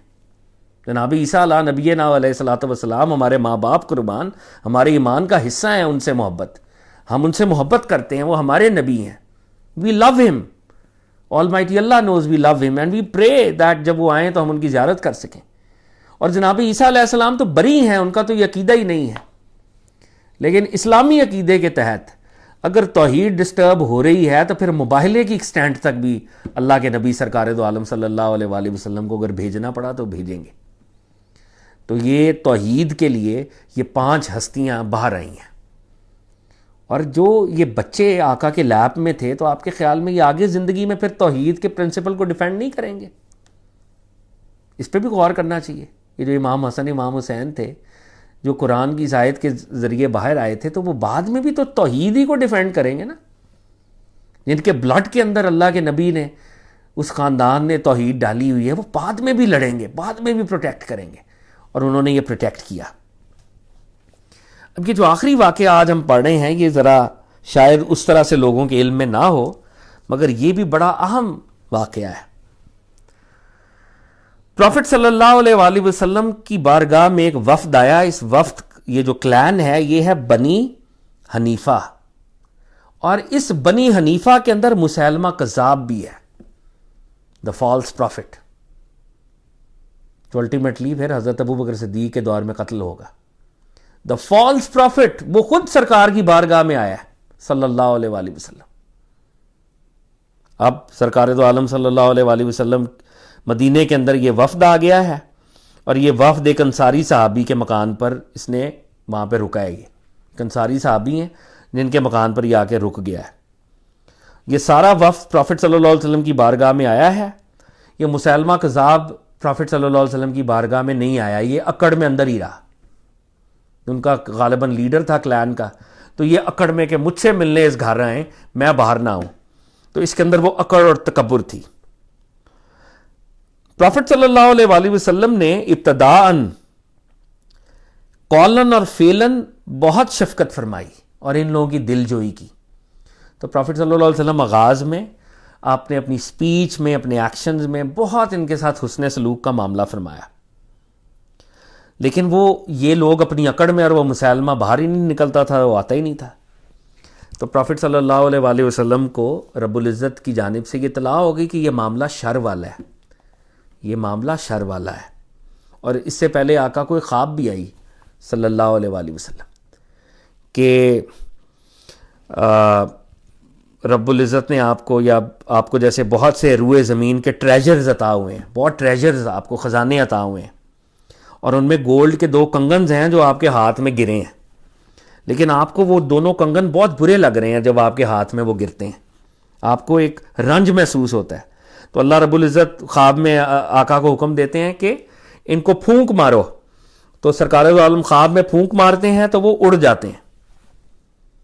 یعنی پروفٹ صلی اللہ علیہ وسلم کو خواب میں دکھایا جاتا ہے کہ ان کو بہت سارے ٹریجرز ان کے لیے دیے گئے ہیں، ہاتھوں میں 2 کنگن گرے، کڑے گرے گولڈ کے. آقا کو وہ اچھے نہیں لگ رہے تو وہی کی جاتی ہے پھونک مارو، تو پھونک مارتے ہیں وہ اڑ جاتے ہیں کنگن. تو آقا علیہ الصلوۃ والسلام جب خواب سے بیدار ہوتے ہیں تو کہتے ہیں کہ 2 کذاب نکلیں گے، 2 جھوٹے جو نبی ہونے کا دعویٰ کریں گے. یہ خواب نے مجھے یہ انڈیکیٹ کیا ہے کہ یہ جو سو کالڈ گولڈ بظاہر جو فیک گولڈ ہے اصل میں، جو نہیں ہے اصلی، یہ اصل میں فیک پروفٹس کو ڈینوٹ کر رہا تھا، اور جو میرے لیے رنج کا باعث تھا. اور پھر اللہ نے کہا کہ ان کو پھونک مارا اور اڑ گئے، اور الٹیمیٹلی ان کا کلا کما ہو گیا. اب مسیلمہ کذاب کی یہ جو اکڑ تھی وہ برقرار رہی. بہرحال الٹیمیٹلی یہ پروفٹ صلی اللہ علیہ وسلم کی بارگاہ میں حاضر ہوا. آپ علیہ الصلوۃ والسلام کے ہاتھ میں کھجور کی ایک برانچ تھی، اور ایک صحابی رسول بھی پروفٹ صلی اللہ علیہ وسلم کے ساتھ تھے. تو پروفٹ صلی اللہ علیہ وسلم اور ایک صحابی اور یہ اپنا پورے کلان کے ساتھ آقا کے پاس آیا. مسیلمہ اپنے ساتھیوں کے درمیان موجود تھا. آپ صلی اللہ علیہ وآلہ وسلم اس کے سر پر جا کھڑے ہوئے اور گفتگو فرمائی. تو آقا علیہ الصلوۃ والسلام کھڑے ہوئے اور آپ نے ان سے کنورزیشن کی. اس نے کہا اگر آپ چاہیں تو ہمیں حکومت کے معاملے میں ہم آپ کو آزاد چھوڑ دیں، لیکن اپنے بعد اس کو ہمارے لیے طے فرما دیں. اب یہ مسیلمہ کذاب جو فالس آدمی ہے، فالس پروفٹ ہے، یہ پروفٹ صلی اللہ علیہ وسلم کو کیا کہہ رہا ہے کہ اگر آپ گورنمنٹ کرنا چاہتے ہیں آپ کر لیں، لیکن ونس یو پاس اوے تو پھر مطلب ہم آپ کی ٹرمز اور کنڈیشنز کو فالو نہیں کریں گے، تو پھر آپ اجازت دے دیں کہ ہم آزاد ہوں گے. آپ صلی اللہ علیہ وآلہ وسلم نے کھجور کی شاخ کی طرف اشارہ کرتے ہوئے فرمایا اگر تم مجھ سے یہ ٹکڑا بھی مانگو گے تو یہ ٹکڑا بھی تمہیں نہ دوں گا. تم اپنے بارے میں اللہ کے مقرر کیے ہوئے فیصلے سے آگے نہیں جا سکتے، اور اگر تم نے پیٹھ پھیری تو اللہ تمہیں توڑ کر رکھ دے گا. خدا کی قسم میں تجھے وہی شخص سمجھتا ہوں جس کے بارے میں مجھے دکھایا گیا ہے. تو اس نے جب بدتمیزی کی پروفٹ صلی اللہ علیہ وسلم سے، کیا کہا کہ ہم آپ سے جنگ نہیں کرتے، آپ حکومت کرتے رہیں، لیکن جب آپ نعوذ باللہ پردہ فرما لیں تو پھر ہمیں بھی آزاد کر دیں کہ پھر ہم جس مذہب پہ چلیں، جانا چاہیں تو ہم چلتے رہیں. یعنی آپ ہمیں پھر تنگ نہ کیجیے گا، اور اپنے کمپینینز کو بھی نعوذ باللہ بتا دیں. میں تو ان ٹرمز کے اوپر آپ سے اگریمنٹ کرتا ہوں کہ آپ گورنمنٹ کرتے رہیں، آپ کے جانے کے بعد سارے فری ہوں گے، اور پھر کوئی نیا بندہ آ کے حکومت تھام لے گا. یعنی یہ لوگ اتنے بے وقوف ہیں اور اتنے ڈارکنس کے اندر ہیں کہ یہ اللہ کے نبی کو نہیں پہچان رہے، اور ان کو نعوذ باللہ ایک میئرلی ایک رولر سمجھ رہے، نعوذ باللہ. تو سرکار دو عالم نے جلال میں آ کر کہا کہ تم مجھ سے کھجور کی یہ شاخ بھی مانگو تو میں تمہیں نہیں دوں گا، اور بے شک تم وہی ہو جس کے بارے میں مجھے دکھایا گیا ہے. تو پروفٹ صلی اللہ علیہ وسلم اور ان کا یہ ڈائلاگ ختم ہوا. یہ واپس اس کا جو ایریا تھا وہ یمامہ تھا. یہ یمامہ عربیہ کے آؤٹسکرٹس اور بارڈرز کے ایریا میں، جہاں پہ الٹیمیٹلی پھر حضرت ابوبکر صدیق کے دور میں جنگ یمامہ ہوئی، جس میں اس کو پھر واصل جہنم کیا گیا. تو یہ یمامہ واپس چلا گیا. اب جب یہ یمامہ واپس گیا تو یہ ایسا جاہل تھا اور ایسا بدبخت تھا کہ اس کو نبی صلی اللہ علیہ وسلم کی نبوت تو پہچان ہی نہیں رہا تھا. یہ ان کو نعوذ باللہ ایک حاکم سمجھ رہا تھا. تو یہ ایک طریقہ سمجھ رہا تھا کہ نبی بن کر حکومت مل جاتی ہے. تو اس نے اپنے علاقے میں اعلان کر دیا کہ محمد صلی اللہ علیہ وآلہ وسلم نے نبوت میں مجھے بھی شامل کر لیا ہے. تو he has also chosen me. Now I am also, like a helper kind of a prophet. میں بھی اس کے اندر شامل ہو گیا ہوں. اور پھر اس نے اپنے علاقے میں زنا اور شراب حلال کر دی. اس نے کہا اور کیونکہ میں شامل ہو گیا ہوں نعوذ باللہ نبوت میں, تو اب زنا اور شراب آج سے حلال ہے. اور ساتھ یہ بھی کہتا رہا محمد اللہ کے رسول ہیں, محمد اللہ کے رسول ہیں. آپ کی سمجھیں اس بات کو, فالس پروفٹس کیا کرتے ہیں, محمد رسول اللہ صلی اللہ علیہ وآلہ وسلم کو بھی مانتے رہتے ہیں ورڈ کے لیول پر, اور ساتھ اپنی دکان بھی کھولتے ہیں نعوذ باللہ, اپنا دروازہ بھی کھول لیتے ہیں. وہ بھی اللہ کے نبی ہیں, میں بھی ساتھ نعوذ باللہ استغفر اللہ. ہمارے علماء نے یہ لکھا ہے سرکار دو عالم صلی اللہ علیہ وآلہ وسلم کے بعد اگر کوئی شخص یہ کہہ دے کہ وہ نبی ہے تو وہ یہ کہنا ہی اس کا مرتد اور کافر ہونا ہے. ہمیں اس سے آرگو بھی کرنے کی ضرورت نہیں ہے. حقیقت میں ہی از اے لائر. اور سرکار دو عالم کی ایک حدیث ہے, آپ نے فرمایا قیامت تک میرے بعد 30 دجال, 30 جھوٹے, 30 کذاب ظاہر ہوں گے, 30 liars who will claim that I am a prophet. نعوذ باللہ. تو اب اس نے کیا کہا, اس نے کہا جی محمد نے مجھے اپنے ساتھ شامل کر لیا ہے نعوذ باللہ, وہ بھی اللہ کے نبی ہیں, اور تم لوگوں کے لیے شراب اور یہ سب کچھ حلال کر دی ہے. اور وہ جب لوگوں نے دیکھا کہ یار یہ تو پارٹی شروع ہو گئی ہماری, وہ سارے اس کے معتقد بننا شروع ہو گئے. اور انہوں نے اس کا کیا ٹائٹل دیا, یہ یمامہ کے رحمان ہیں, دا مرسیفل آف یمامہ, یمامہ کے رحمان ہیں. اب اس بدبخت نے پروفٹ صلی اللہ علیہ وآلہ وسلم کو ہی لیٹر لکھ دیا, اور لیٹر میں کیا لکھا, مجھے نبوت میں آپ کے ساتھ شریک کر دیا گیا ہے, آدھی حکومت ہمارے لیے ہے, آدھی قریش کے لیے. پروفٹ صلی اللہ علیہ وسلم قریش سے تھے, مکہ سے تھے, تو کیا کہہ رہا ہے کہ میں بھی نبی ہو گیا ہوں نعوذ باللہ. It's like a partnership, 50% you 50% me, 50% share آپ کا 50% شیئر میرا. نبی صلی اللہ علیہ وآلہ وسلم نے جواب میں لکھا زمین اللہ کی ہے, تو کیا کہہ رہا ہے کہ میری یا تیری, زمین اللہ کی ہے, وہ اپنے بندوں میں سے جسے چاہتا ہے اس کا وارث بناتا ہے. دا لینڈ از اونڈ بائی اللہ, اور اللہ وارث بناتے ہیں, انہیریٹرز بناتے ہیں, اپنے نائب بناتے ہیں. اور اچھا انجام صرف متقیوں کے لیے ہے, اور جو اس چیز کو مانتے ہیں, تقوی اختیار کرتے ہیں, ان کے لیے اچھا انجام ہے. اور وہ کہتے ہیں کہ اس نے پھر اپنے 2 میسنجرز جو بھیجے تھے, پروفٹ صلی اللہ علیہ وسلم نے ان سے ڈائلاگ کیا. اب اس نے 2 قاصد بھیجے ہیں, آقا کو لیٹر لکھ رہا ہے, لک ایٹ دا نرو, کیا یہ بندہ ہے, آقا کو لیٹر لکھ رہا ہے, اپنے میسنجرز بھیج رہے ہیں. سرکار دو عالم صلی اللہ علیہ وسلم نے ان سے پوچھا تم دونوں شہادت دیتے ہو کہ میں اللہ کا رسول ہوں, کیا تم دونوں مانتے ہو کہ میں اللہ کا رسول ہوں؟ انہوں نے کہا ہم شہادت دیتے ہیں مسلمہ اللہ کا رسول ہے نعوذ باللہ. نبی صلی اللہ علیہ وسلم نے فرمایا میں اللہ کے رسول محمد پر ایمان لایا, اور اگر میں کسی قاصد کو قتل کرتا تو تم دونوں کو قتل کرتا. سرکار دو عالم صلی اللہ علیہ وآلہ وسلم کے سامنے کسی جھوٹے نبی کی نبوت کا اعلان ہو رہا ہے. It is a serious business. آقا کے لیے سخت ترین ناگوار معاملہ ہے یہ, مگر آقا نے اپنے جلال کا اظہار بھی کیا کہ اگر میں کسی کو قتل کرتا تو تم لوگوں کی گستاخی پر تم پر قتل واجب تھا, تم پر موت واجب تھی, لیکن قتل پھر بھی نہیں کروایا. آقا کی یہ رحمت ہے, رحمت اللہ. اور آقا کا یہ جو اس دور کے نارمز تھے کہ میسنجرز کو قتل نہیں کرتے, سفیروں کو قتل نہیں کرتے, اس کو بھی آنر کیا سرکار دو عالم صلی اللہ علیہ وآلہ وسلم نے. تو جنہوں نے سرکار دو عالم کے سفیروں کو شہید کیا, جنہوں نے امام حسین کے سفیروں کو شہید کیا, ان کا حال کیا ہوگا؟ آقا نے تو جھوٹے نبی کے سفیر کو قتل نہیں کیا, ڈسپائٹ کہ وہ ڈیزرو کرتا ہے کہ وہ قتل ہو. تو آج یہ جو واقعہ ہے ہمارے سامنے, یہ ہمیں ایک چیز سکھا رہا ہے کہ سپوز یہ سرکار دو عالم صلی اللہ علیہ وسلم کے سامنے بلاسفمی کمٹ کی گئی, بلاسفمی کا اخیر درجہ ہو چکا ہے, تو انہوں نے اس سفیر, جھوٹے نبی کے سفیر کو قتل نہیں کیا, ان کو بھی کہا نکل جاؤ یہاں سے, واپس چلے جاؤ آزاد. تو آج ہمیں مسلمانوں کو کیا کرنا ہے؟ ہمیں کیسے ٹریٹ کرنا ہے سفراء کو؟ ان کے ساتھ کیا معاملہ کرنا ہے؟ کس طرح سے ڈپلومیٹکلی چیزوں کو ہینڈل کرنا ہے سفارتی محاذ پہ؟ آقا سے محبت ہمارے ایمان کا جز ہے. اس آقا کی محبت کو دور حاضر میں 21 سینچری میں یورپ کے سامنے، امریکہ کے سامنے، وہ لوگ ان لوگوں کے سامنے کیسے پیش کرنا ہے؟ کیسے پیش کرنا ہے کہ وہ آئیں اور آقا کی محبت سے جڑ سکے؟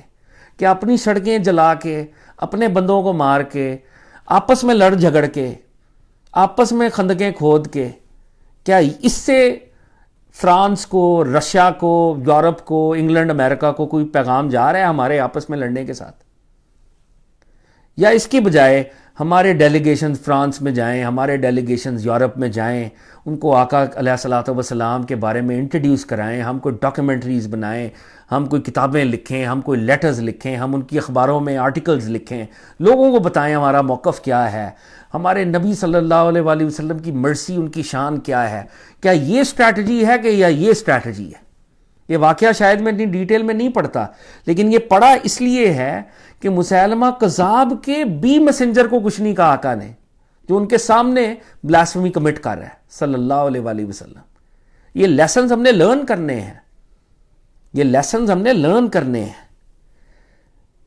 تو یہ جو مسیلمہ کذاب تھا، اس نے پھر جیسے ابھی یہ ان کا طریقہ ہے، آپ چیک کریں. پہلے یہ سپورٹر نبی بنتے ہیں کہ ہمیں شامل کر لیا گیا، پھر یہ فل نبی بن جاتے ہیں. تو اس نے 10 ہجری میں فل نبوت کا اعلان کر دیا، اور 12 یہ جو ربیع الاول 12 ہجری میں حضرت ابوبکر صدیق کے دور میں یہ قتل ہوا جنگ یمامہ میں.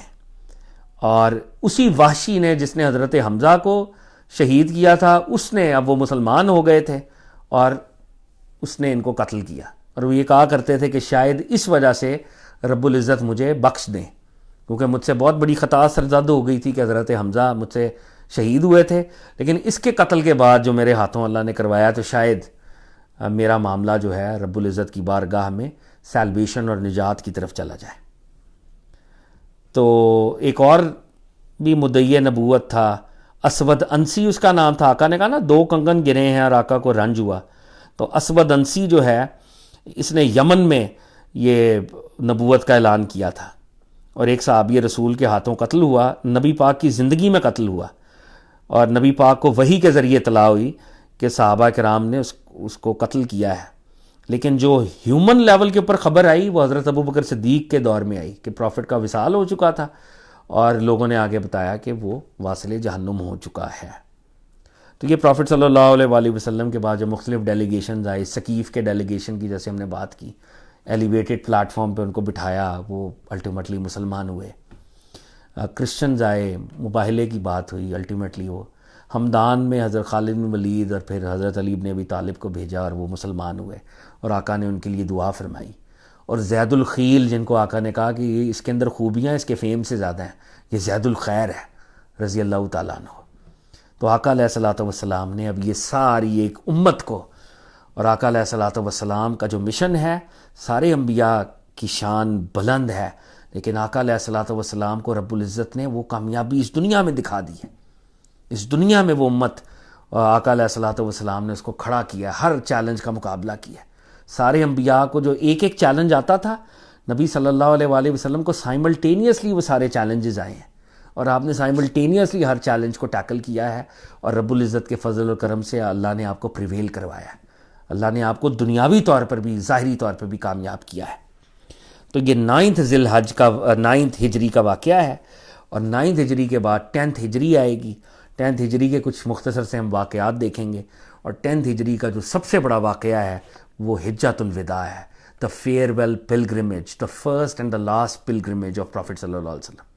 آقا کے ساتھ حج، اور اس حج کے ساتھ اور اس حج کے بعد کے جو واقعات ہیں، کل انشاءاللہ ہم اس کا سننے اور پڑھنے کا شرف حاصل کریں گے. ہم اللہ تعالیٰ سے دعا کرتے ہیں اس ذکر میں جو غلطی کوتاہی ہو گئی ہو، بارگاہ رب العزت میں توبہ کرتے ہیں. رب العزت سے دعا کرتے ہیں ذکر سے جو ہمیں نور حاصل ہوا، جو ریوارڈ ملا، ثواب ملا، جو درود و سلام یہاں پر پڑھا گیا تمام انبیاء کی پاک ارواح کی بارگاہ میں پیش کرتے ہیں، قبول و منظور ہو۔ بالخصوص سرکار دو عالم صلی اللہ علیہ وآلہ وسلم کی پاک ہستی کی بارگاہ میں پیش کرتے ہیں، قبول و منظور ہو۔ خاص کر جناب عیسیٰ علی نبینا علیہ الصلاۃ والسلام کلمۃ اللہ روح اللہ جناب کی بارگاہ میں اس ذکر کو پیش کرتے ہیں، قبول و منظور ہو۔ تمام صحابہ کرام، خلفائے راشدین، اہل بیت اعظام، بالخصوص آج حضرت صدیق اکبر رضی اللہ تعالیٰ عنہ کا ذکر ہوا، جناب علی بن ابی طالب کا، جناب بی بی سیدہ فاطمہ الزہرا کا، حسنین کریمین طیبین طاہرین علیہم السلام کا، خاص طور پہ ان ہستیوں کو آج کے ذکر میں شامل کرتے ہیں، ان کی بارگاہ میں پیش کرتے ہیں۔ حضرت زید الخیر کی بارگاہ میں ان کا بھی آج تذکرہ ہوا۔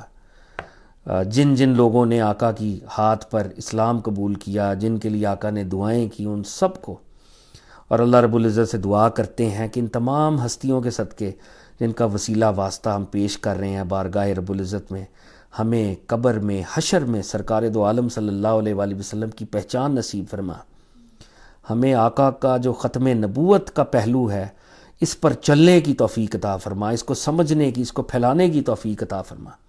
ہمیں آقا کی خاتم النبیین ہونے اور اس کانسیپٹ کے ساتھ وفا کرنے والا بنا۔ کل قیامت میں آقا علیہ الصلاۃ والسلام کے ہاتھ سے حوض کوثر پر جام نصیب فرما۔ آقا علیہ الصلاۃ والسلام کی شفاعت نصیب فرما۔ آقا علیہ الصلاۃ والسلام جب گناہ گاروں کو جہنم سے جنت کے پروانے عطا کر رہے ہوں، ہمیں بھی رب العزت آقا علیہ الصلاۃ والسلام کے سنت جنت کا پروانہ عطا کر۔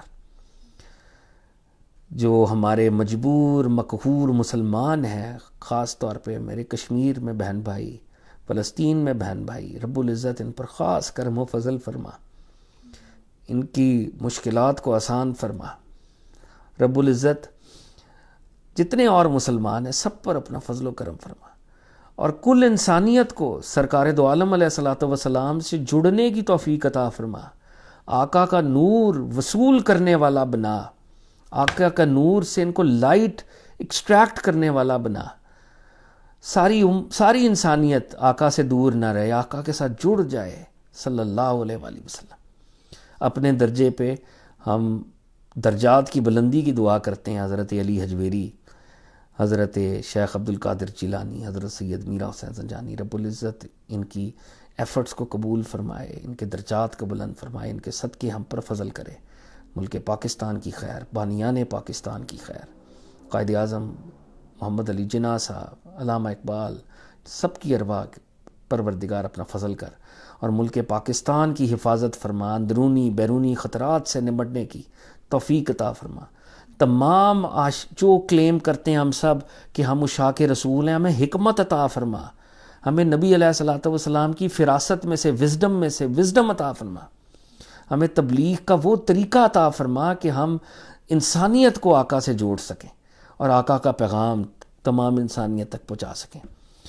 تو انشاءاللہ ہم ان دعاؤں کے ساتھ آج کے سیشن کو ختم کرتے ہیں، اور کل انشاءاللہ زندگی کے اگر رہی معاملے ہمارے ٹھیک رہے تو انشاءاللہ نیت کرتے ہیں کہ حجۃ الوداع اور اس سے ریلیٹڈ واقعات سننے کا شرف حاصل کریں گے۔ تھینکس اے لاٹ۔